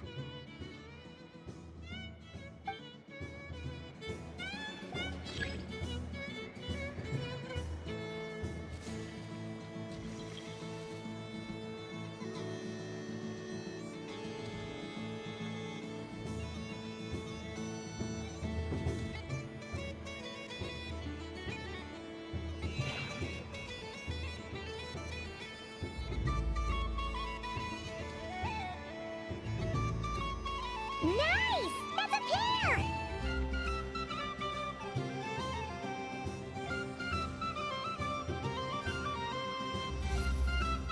Go, go, fly!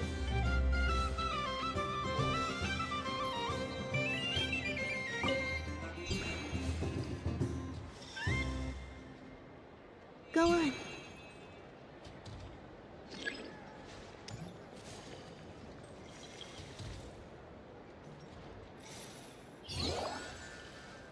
I have a pair.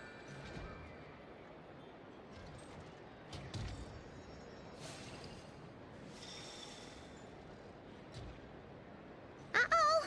We've got to pick up the pace!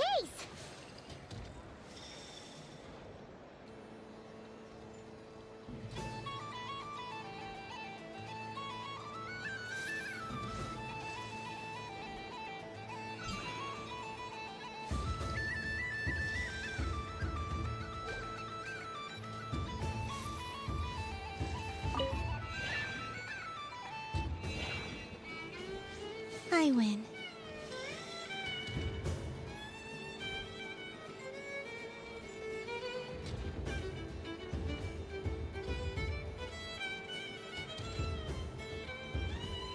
Phew, that was too close. I thought I was gonna lose. Good luck, everyone. Aw, we're out!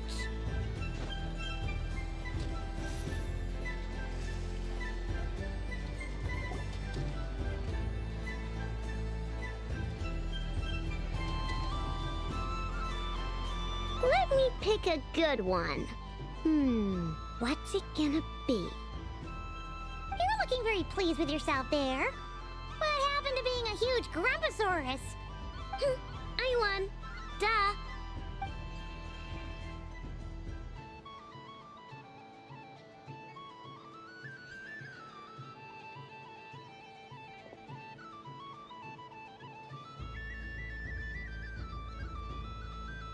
Oh, me again? Don't fidget too much, Aino, or the sticker's going to fall off. I don't care. If it falls off, it falls off. If a pair of Kuhengi get discarded, why not a pair of stickers? Huh? Huh?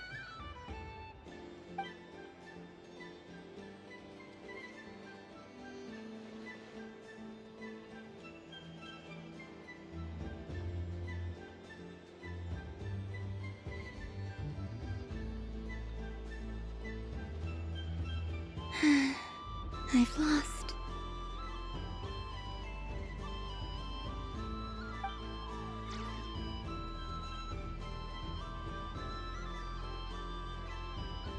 Sticker, sticker, sticker!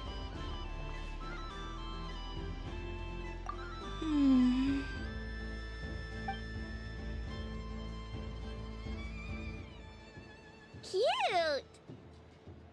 You think so? Shame. I can't see it for myself.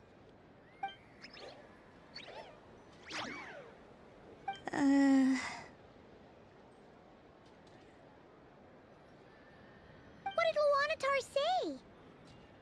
She said it looks so cute that she wants me to lose a few more rounds.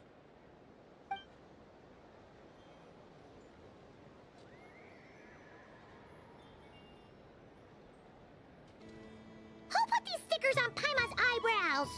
Ugh, she can barely see!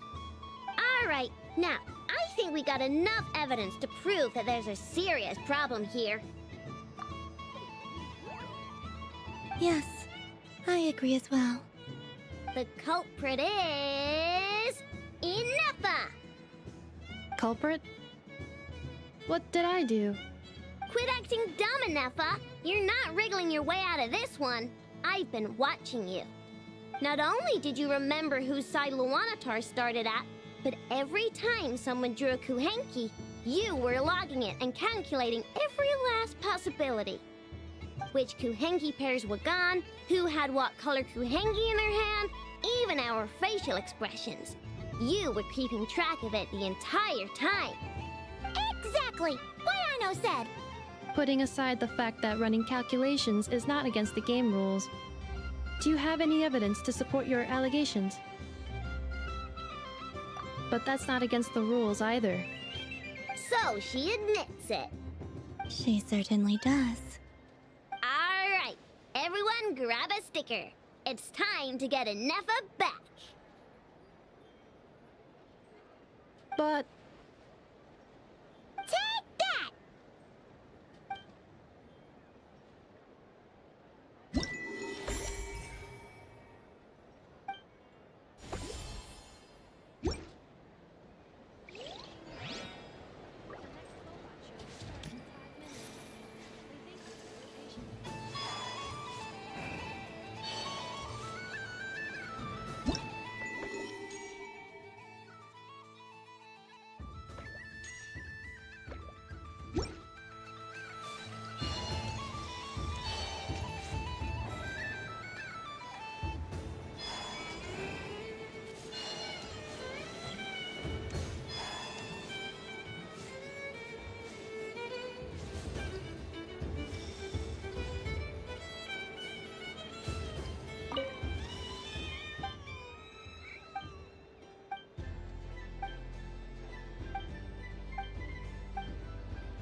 Well, well, look who it is.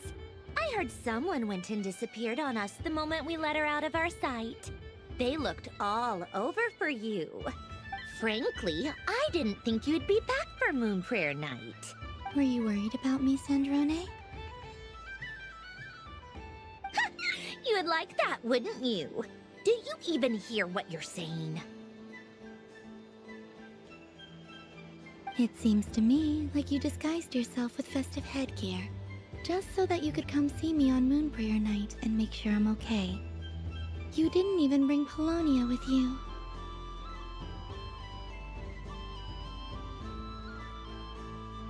You? Ugh, I thought you couldn't see. I cannot. But I sense the confusion of those around us rippling through the Kuvaki currents. Based on what I know about you, let me guess what you're wearing. Is it cat ears? Shut up! I'm only here to protect the Fatui's interest in this territory. Running into you was pure bad luck. Really? But you were the one who asked Arlecchino to help everyone find my name. Columbina!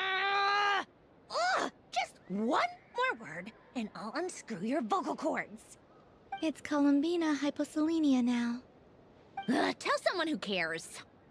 I've missed you, Sandrone. The whole time I was gone, I was thinking.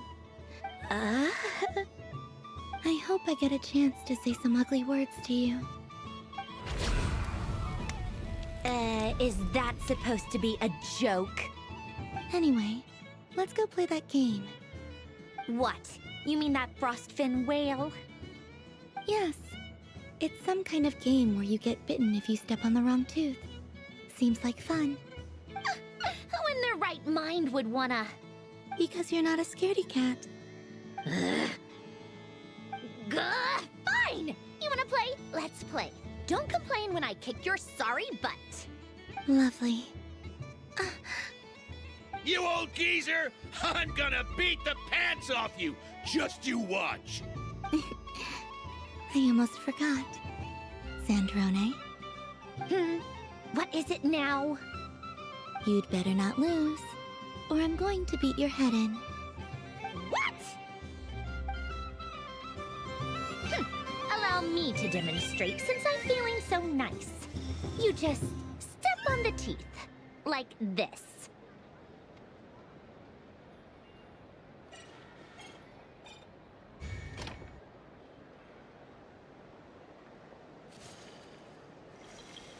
Which should I pick?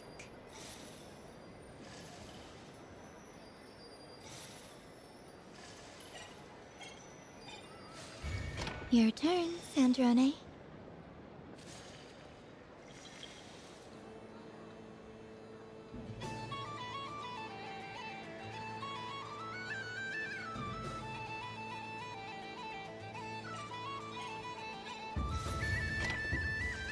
Don't come crying to me if you get bitten.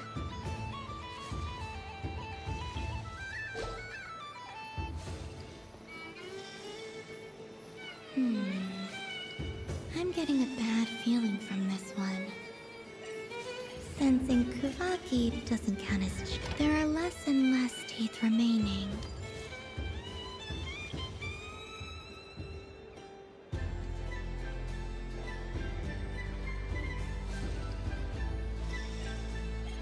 Huh? What's that noise?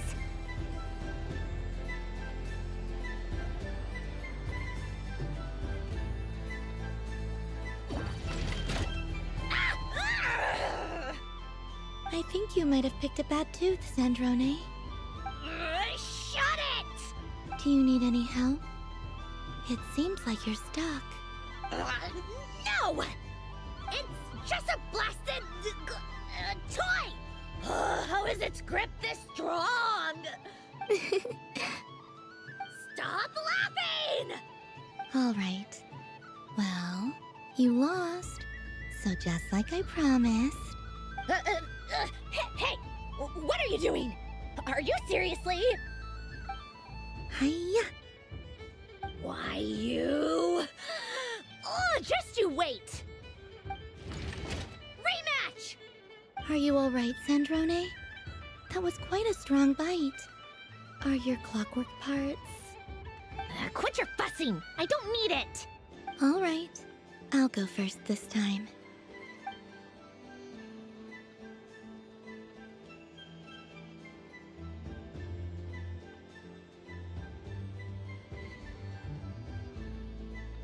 I see it now. She can sense which teeth are rigged. So I just need to avoid the same ones that she does.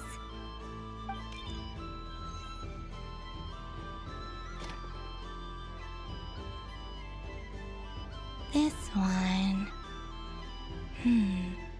Seems fine. She avoided that one then? Now I've got you. All right, my turn.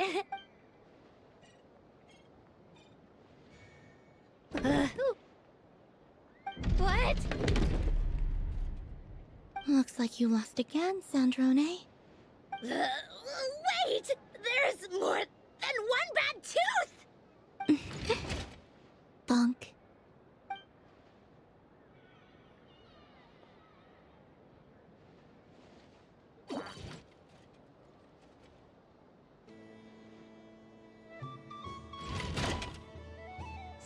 Stupid game! What idiot came up with this? Are you all right, Sandrone? You said some nasty things just now. Oh, I'm peachy. Should I let you bonk me on the head as well? Ah, forget it. Come on, bonk away. It can be your consolation prize for losing so badly. I told you, forget it! Gah, you've always been so annoying. Singing right outside my door, inviting yourself to my tea parties, going AWOL. And now you're off to the moon or something. Of all my days with the Fatui, the times I spent with you, Arlecchino, and Rosaline, they were my favorite. I will not forget them. Just as I shall not forget this moment. We'll always be friends, no matter where we are, right? Who'd want to be your...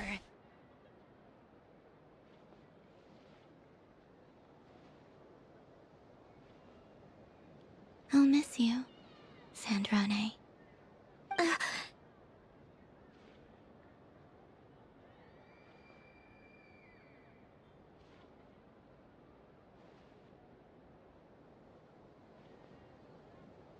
Goodbye, Sandrone.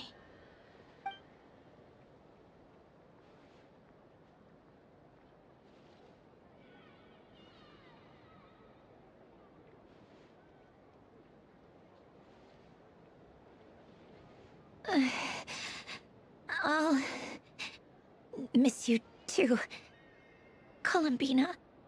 Sorry, what was that? Ah!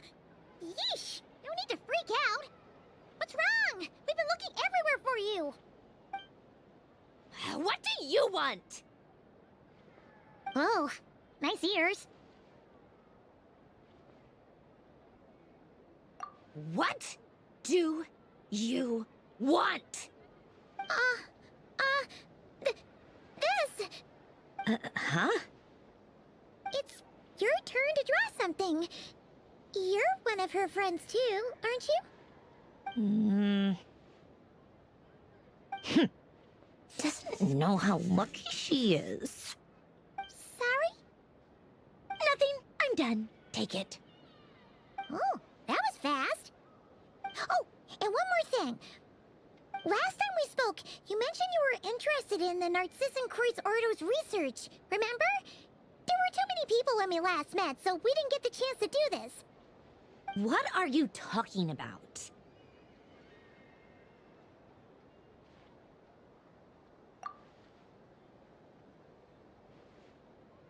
This is... Oh. Alain, Renee, and Marianne. Huh. The Holy Blade. A savior's plaything. It's not about whether I approve or not. These people, they would sacrifice themselves for the sake of the world. Especially Alain Guillotin and Renee. That is something I would never choose to do. Still, I didn't know they had any pictures left from that time. If I'd have thought to bring a camera, I'd have... What? Yeah, of you being bitten by the frostfin whale and Columbina bonking you on the head. Tear it up! Now!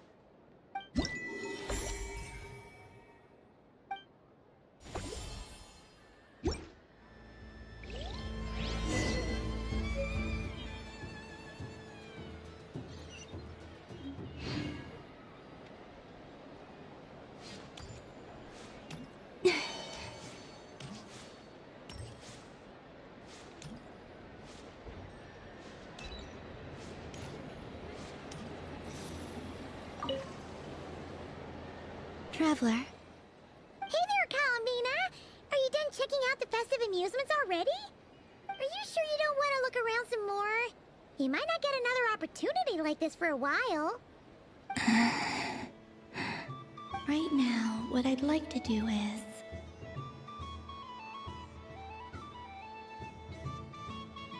You're right. I'm not ready for this night to end just yet. Yeah, that's the spirit! Take your time, Columbina. The most important thing is to have no regrets. I'll be right here if you need us.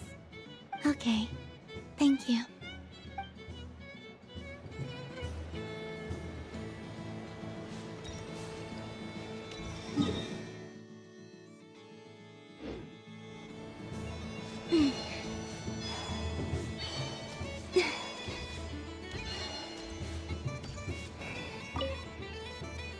What's there to see on that moon anyway? Let her go up there and cry alone. See if I care.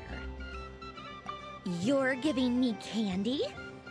That isn't like you. This had better not be some weird prank. Coffee flavor? I thought you hated coffee. It's extra strong too. You didn't do all this just for me. Hey! Don't take it away! I never said I didn't want it. I mean, you can't unmake the candy now.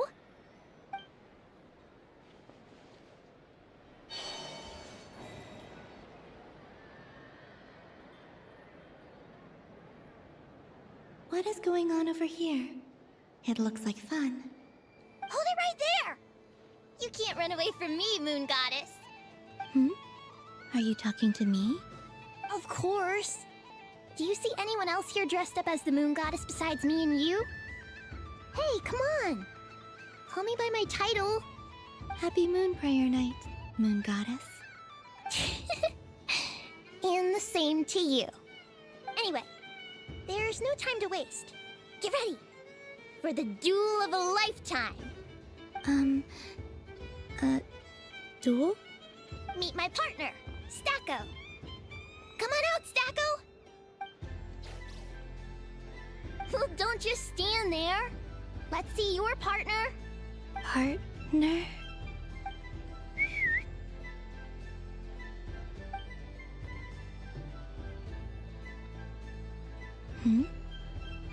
So I need to select a partner and command them in battle. Partner. I need a partner.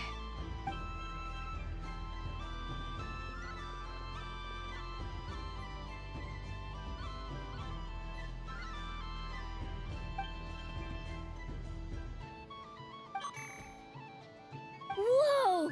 Am I seeing things? Where'd you get a Kuhenki? They're super rare. That's great. But you can only bring one partner to battle against me and Stacko. No ganging up allowed. They all look so eager to be picked. Which one should I choose?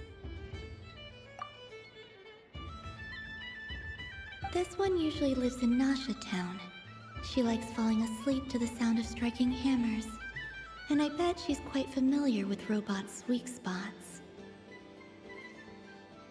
They all look so eager to be picked. Which one should I choose? This deer came to celebrate the festival with the Frost Moon Scions. It wants to help me with its antlers. They are its pride and joy. They all look so eager to be picked. I'm not sure what this bot is trying to say, but it seems very happy. That bow. Does it want to dress up as the Moon Goddess too?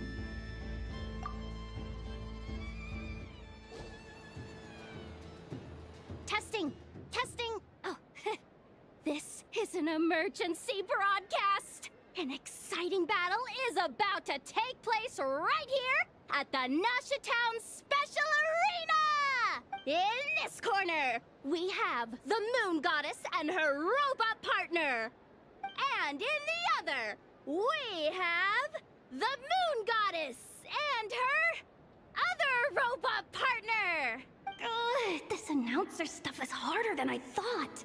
Why does everything I say sound so dumb? If I could cringe any harder, I'd fold in on myself.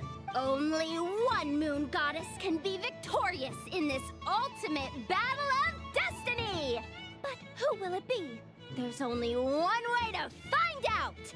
Now, without further ado, let the Battle of the Moons begin! I don't care who we're up against. Stacko and I ain't gonna lose. Let's strike first. Stacko, formation shift. Ho ho ho! The robot has kicked things off with a change of formation. But how will this affect the battle? Nobody knows! The other party chooses to attack! Let's see how their partner performs! Stacko! The And if those sizzling sounds are anything to go by, it was very effective! Okay then. Stacko, maintain formation and enter your empowered state. Empowered state! There we go! Now we're talking! What could the moon goddess be planning now? Frankly, I don't have a clue, so your guess is as good as mine. The battle is heating up fast! I'm about to start sweating machine oil over here! Go for it, Stacko! Set Kuvakia to maximum! Can their opponents withstand this blow? And what will this moon goddess do? Don't be afraid. Fight however you wish. And it's the empowered state! Both robots empowered now! The attack comes in, but oh, attacks repelled! Opposites attract, but likes repel. And now you've seen it in action! What a powerful repulsion! The robot crashes into the wall! Can it keep going? Stacko! Oh, Stacko is down for the count! Our winner is the Moon Goddess! The slightly Stacko, I'll take you to Aino's for a check. Well, you beat me fair and square, I guess. Honestly, I underestimated you. Won't make that mistake again. Reddit. Just you wait. When I'm a little bit older, I'm gonna come back a whole lot stronger. Be ready for a rematch.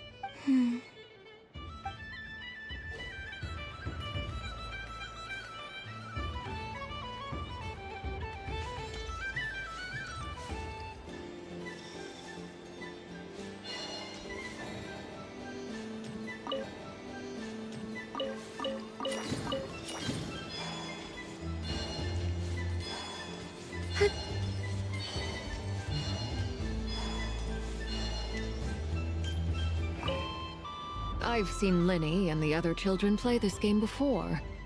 It would seem that it's not a bad way to relax, once in a while. Candy? Would you mind if I took a handful extra? I'm sure the children will enjoy them.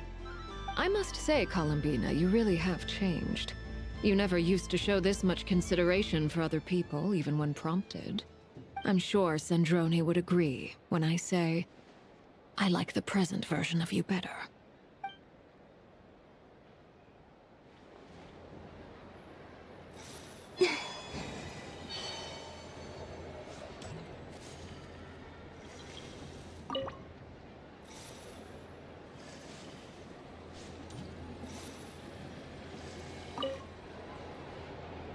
Traveler, Paimon.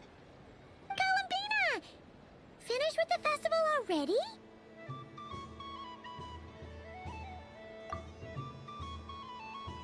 Oh, candy for us? Thanks a bunch, Columbina. Don't mind if we do. Whoa, this one's intense. But it's so tasty. What about you, Traveler? How does yours taste? Why does that hamster think you've grown up? You haven't changed at all. I know you don't mean that. You're just taking the opportunity to make fun of me, aren't you? Even if you won't admit that taking some time to compose yourself is important, I can see that you're doing it in practice. Otherwise, you'd have taken off your hat and flown away by now. Looks like Albedo's socialization program has been far more useful to you than all those Vahumana textbooks. I thought you'd actually spend your precious time doing something more worthwhile. Everyone has to take one? Well, fine. I'll take mine.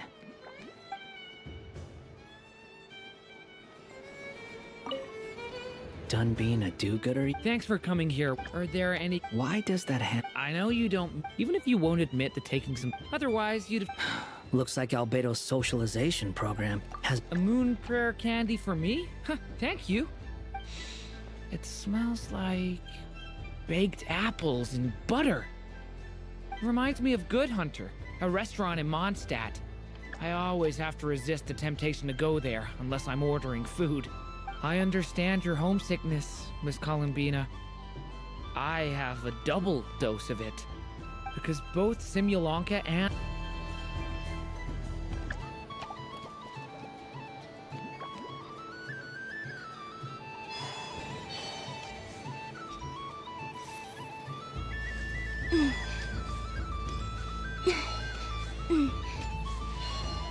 Like playing with water? Alright, I've roped him in as well. Oh.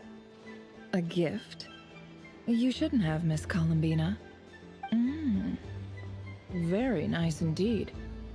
Candy is one of many luxuries that the desert folk could never afford. How I yearned for candy when I could not have it. Yet, now that it is readily available to me, I never seem to crave it. May your moon prayer night be one free from regrets.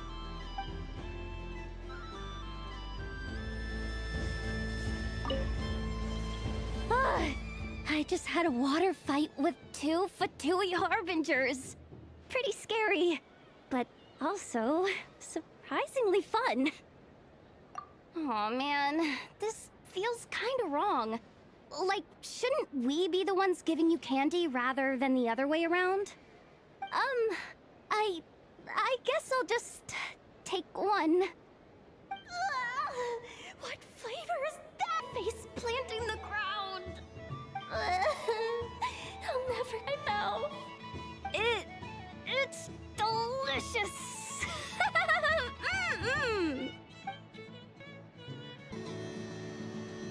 Everyone's wishes come true. Why, thank you. Don't mind if I do. Oh, my. It's so sweet. I'm so accustomed to plain, simple meals that this sweet treat is quite a shock to the senses. But I shall have to enjoy this gift a little later. I hope that the flavor I chose is not the only one of its kind. If others were denied the chance to sample such kindness as you have shown to me, it would be a great pity indeed.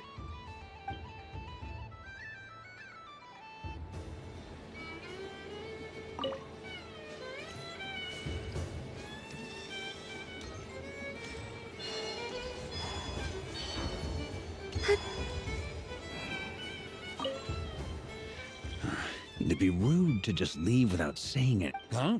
Albedo? This sketch is for... Oh! The north wind left in the lurch. Thank you. It seems I've picked lemon. It strikes a good balance between sweet and sour. This has piqued my curiosity. What if we were to add citrus and other spices, then enhance the flavor via caramelization?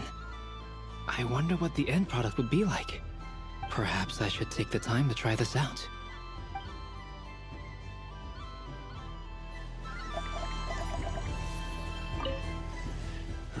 Huh? Albedo? This sketch is for you. Oh. The north wind left in the lurch. Ooh, I get one too? Nice, thanks. What is that? Oh, it's so familiar. Don't tell me. Oh, I got it. It's like the candy jar dropped into a vat of today's boon. Seems I'm a proud recipient of today's Feast of the Moon, huh?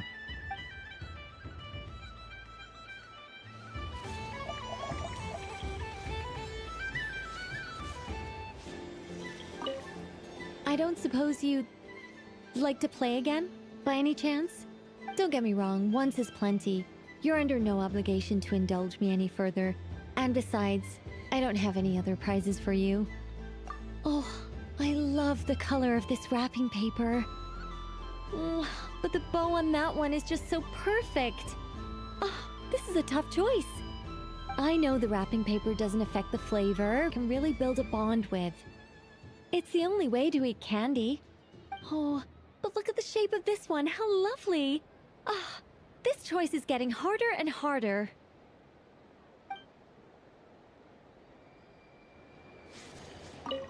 The death card made a most enigmatic appearance. The moon for which Miss Columbina is fretting is of no avail. I will have a chat with Alice about it sometime. Ah, you're such a polite child, Miss Columbina. But we elders have already partaken of our fair share of stories in this world. Enjoying candy, keeping up with the hip and groovy trends of the day. Oh, these things should be left to youngsters like you. I hope you don't misunderstand me. I do not intend to lecture you or reject your kindness. It is simply that the mere sight of this candy is starting to give me a toothache.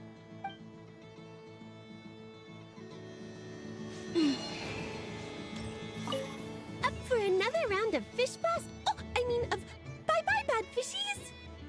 Oh, bless my fluffy tail! Dodoko has never seen candy shaped quite like this before. Why, it shines like a lovely crystal. Let the feasting, sweet as a tomato bathed in sunlight. Thank you very much.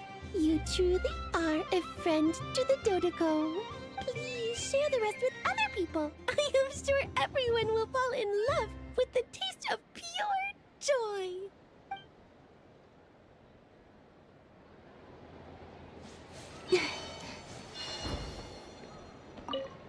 If all the prizes are gone, I might as well close up shop for the day.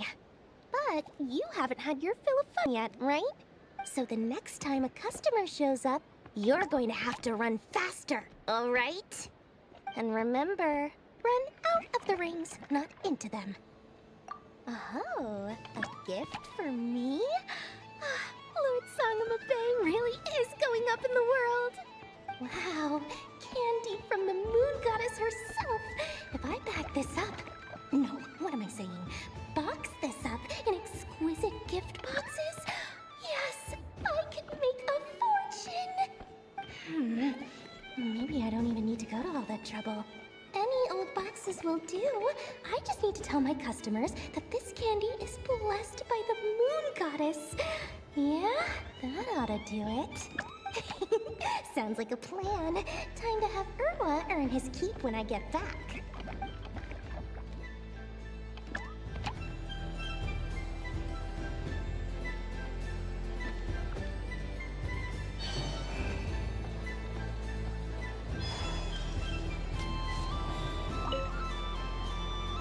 Traveler, Paimon. Columbina!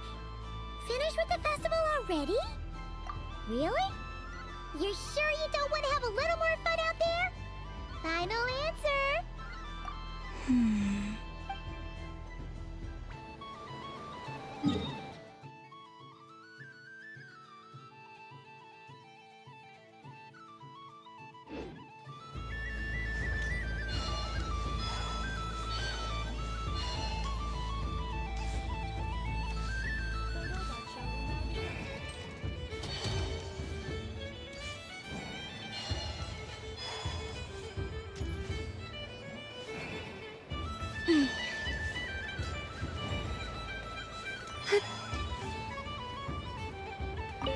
Something about...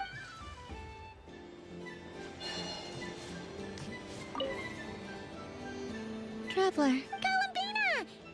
Finished with the festival already? Really? You're sure you don't want to have a little more fun out there? Final answer. Yes, I am sure.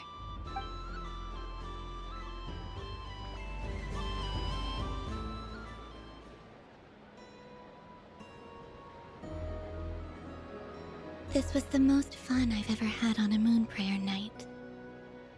Everywhere I went, people were saying, "Welcome home," and there were friends at every turn. I only wish it could last longer than one night.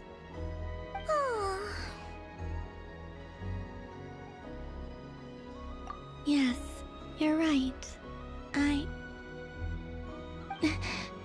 The moon prayer blossoms. Ooh, look! Look! Moon prayer night has come.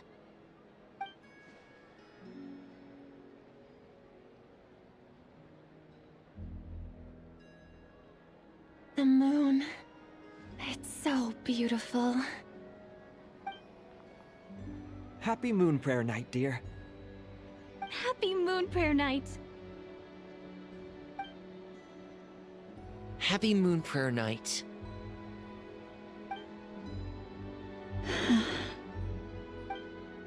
Aww. Huh.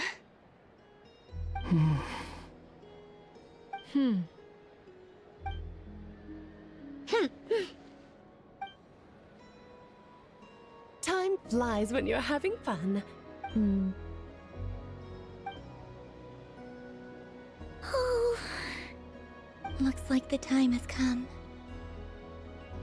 Columbina.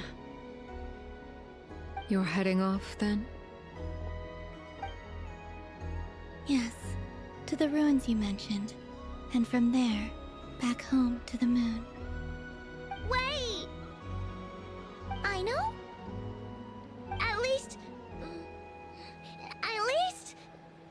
Take one of our craft shop's crumb cookies up to the moon with you. You know, for a snack. Sure. Why not? The Curatorium of Secrets believes in proper farewells. No story should be left without a satisfactory endnote. Nefer. Farewells are an important affair for the Ratniki, too. We never know when we might meet again. Haha! And here I thought grand farewells wouldn't suit tonight's mood. But I suppose friendly passion is not to be stopped, eh?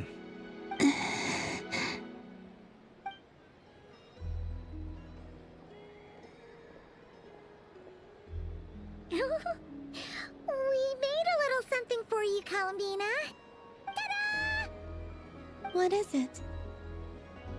You did mention that you'd like a portrait done, so I took the liberty of creating one for you. I, meanwhile, did the portrait of Mr. Albedo. And Mr. I think my work was pretty true to life, don't you think? The picture of Ashru was my doing. The two of... Wait, was I the only one who did a full body picture? That's so embarrassing. I did pictures of me and a nefer. I did my own portrait and one for Hat Guy. Plus, there's the two mages, Arlecchino and Sandrone. So, if you ever miss us, just flip the card open and we'll all be right there with you.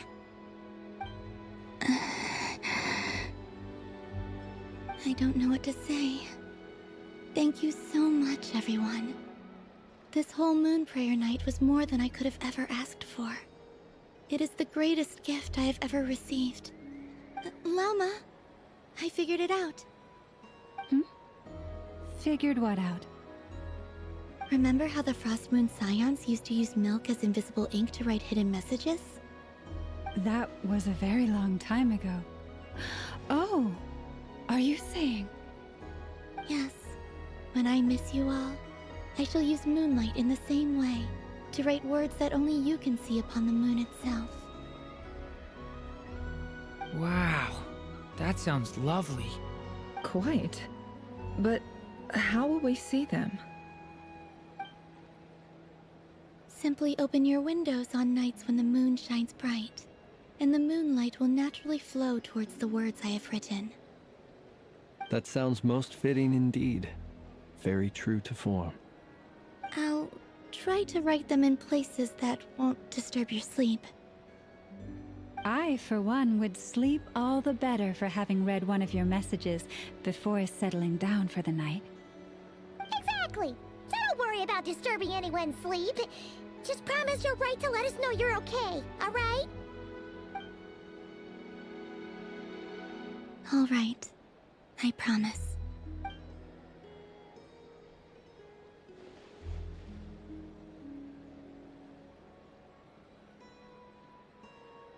In that case, Columbina. I'm ready.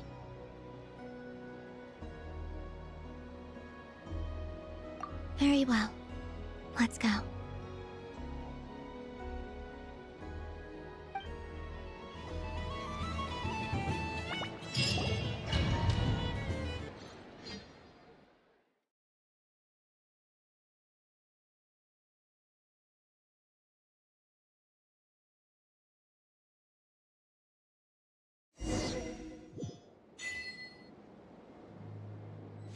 In just a few moments, I will be gone.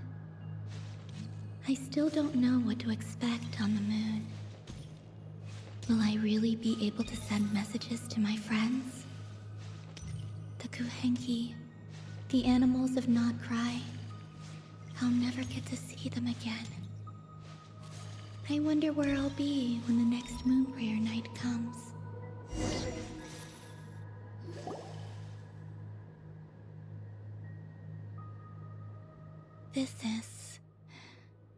This is where the people of Hyperborea used to communicate with the moons. Eternal moon, frost moon, iridescent moon. When the power of all three converge... It's a shame you couldn't be there for it, but it's now or never, right? It's fine. I'm more than happy with this. My last piece of luggage. My only piece of luggage.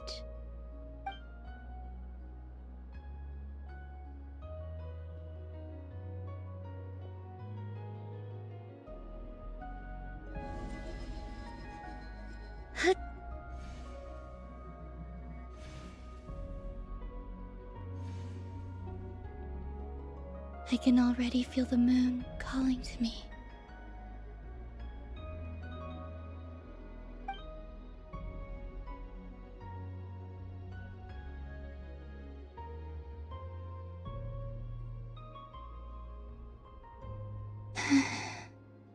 Your home lies on the far side of this light, Columbina.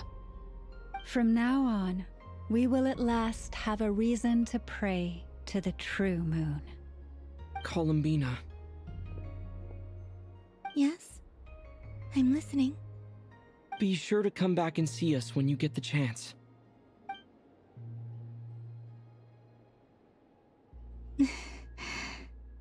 Of course. But if that chance doesn't come, then remember that you have friends on this planet. People who will miss Columbina. Yes, I will. Thank you for everything you've done for me. And remember, come night or day, the moonlight shall always connect us. Well then, farewell, my friends.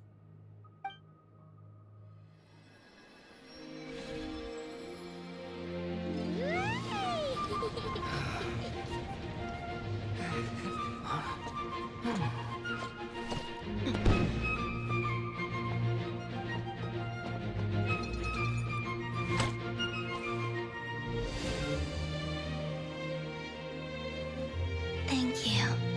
This was my happiest night in Tevat. Farewell, Columbina.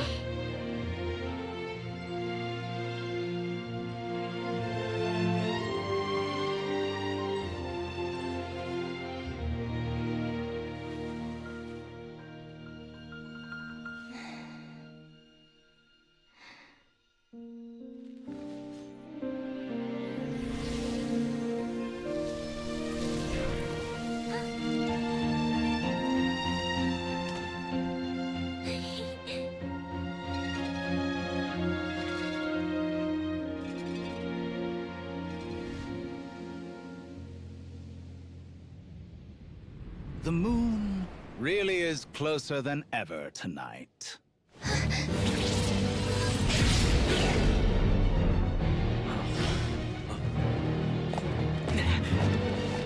Columbina.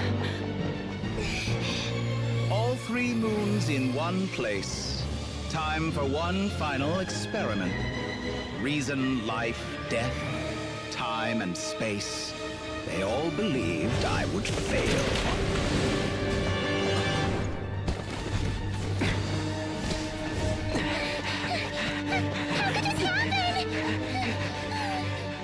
But Tevat's primordial power never did belong to the throne of heaven. And now, they are mine.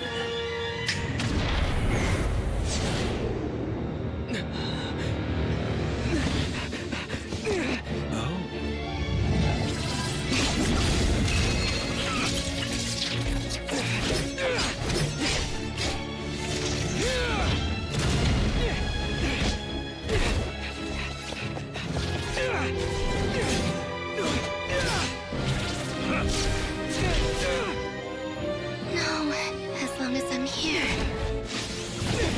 is free to wield the Three Moons' power.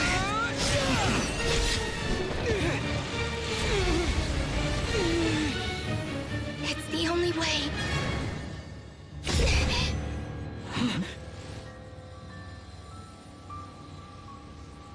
I guess I won't be going home today. Columbina! No!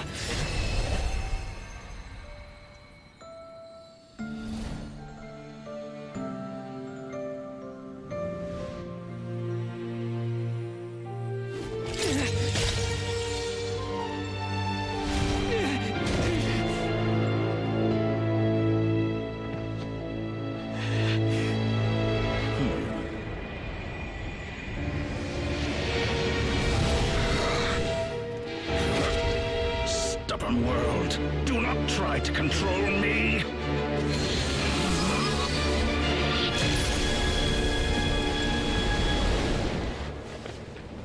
Columbina.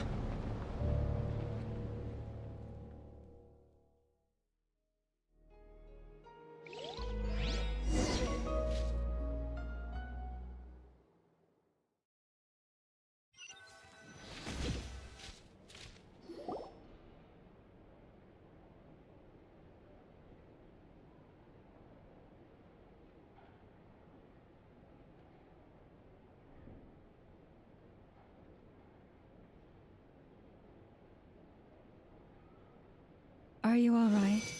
Do your wounds still hurt? I had someone prepare a little medicine that could prove effective. Take it if you need to. In that case, let me relate the contents of the call we made to Alice after the incident occurred. That Dottore is a crafty one. He distracted the Hexenzirkel by creating a huge fuss at Tevat's borders. I'd assumed that the cause was an abyssal intrusion from the outside world, which in fairness is a rather common occurrence. But after learning that you managed to influence the phantoms in Nodcry, I realized that perhaps this interference could have come from within Tevat instead. But we weren't able to change their fates. True, you couldn't change how their stories ended, but you did build some variables around yourself. Variables? Yes, things you heard that you could not otherwise have learned, ideas that would otherwise have never crossed your mind.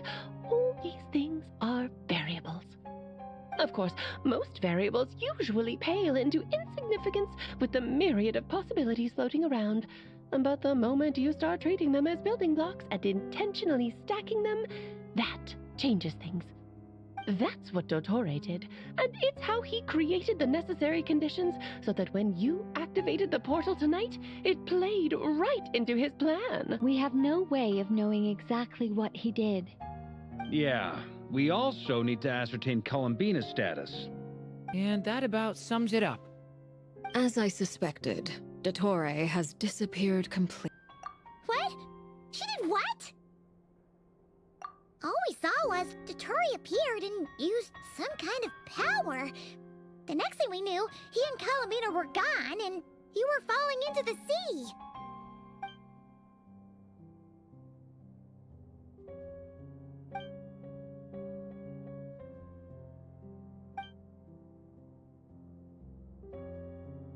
So, Columbina intentionally opened the Moon Gate and escaped into the same mysterious world as Rerir and Thalindis.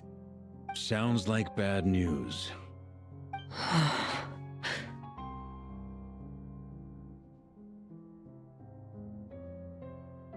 Seen in that way, the Trilunar Syzygy and Rerir's emergence, Dottore might have been pulling the strings in both cases. According to Miss Alice, he is attempting to transcend his destiny and finish an experiment that only a god might complete. An utter lunatic. Wait a sec, where's Hat Guy? Seems like he'd want to be here for this. He took off with the Dodo communication device after we spoke to Alice. He said he had a hunch that he wanted to investigate by himself. The look on his face was terrifying. I've never seen him like that before.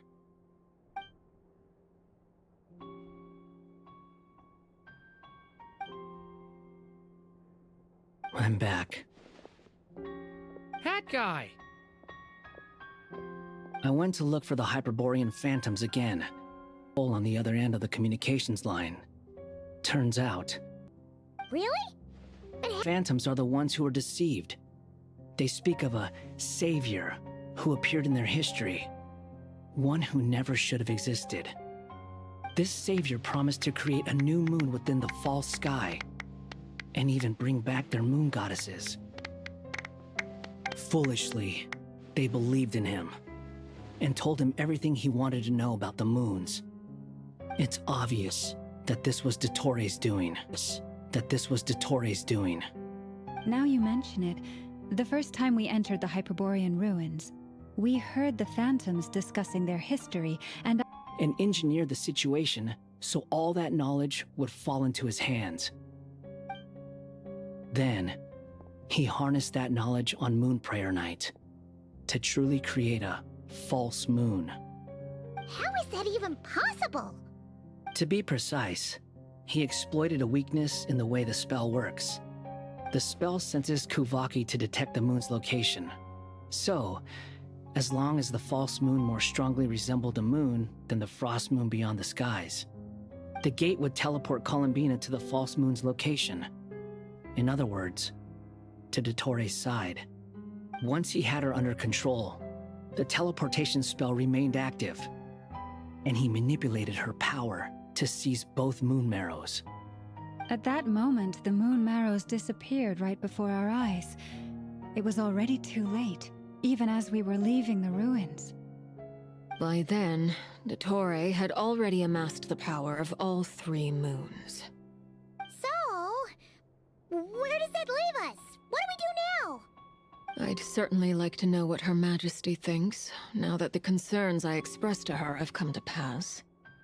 But we cannot simply sit and wait for her to decide the matter. And in any case, it is...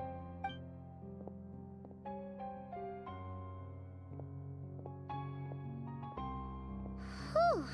Even Arlecchino seems to be losing her cool now.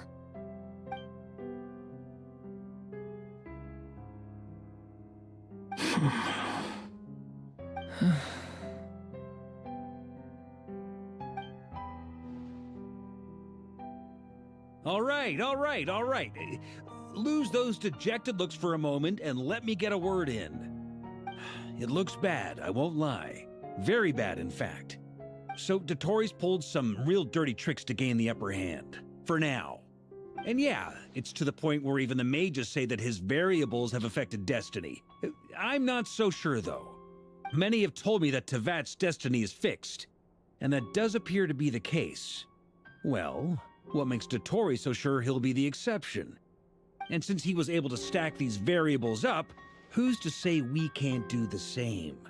You of all people should not be discouraged, traveler from afar. This isn't over yet.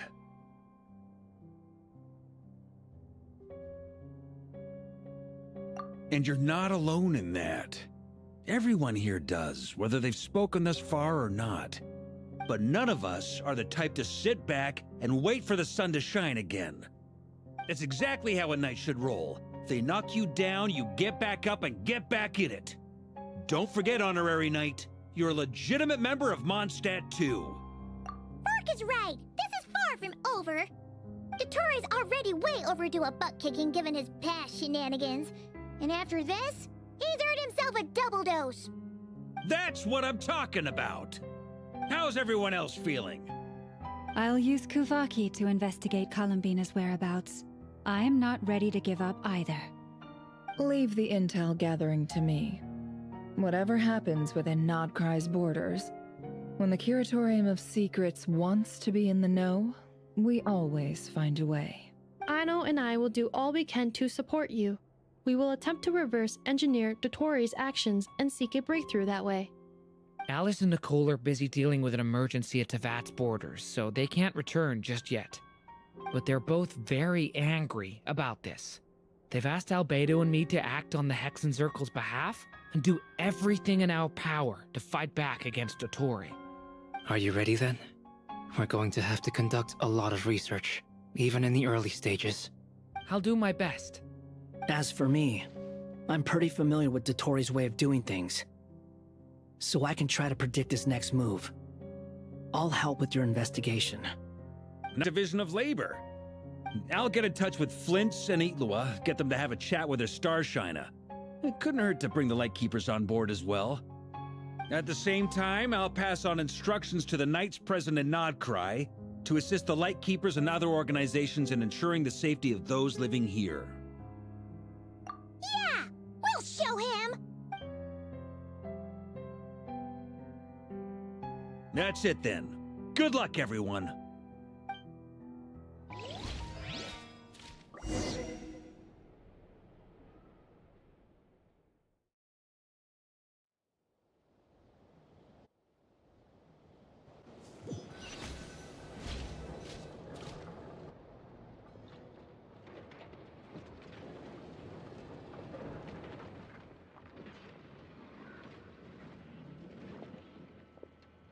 I never thought that Columbina would become my real name.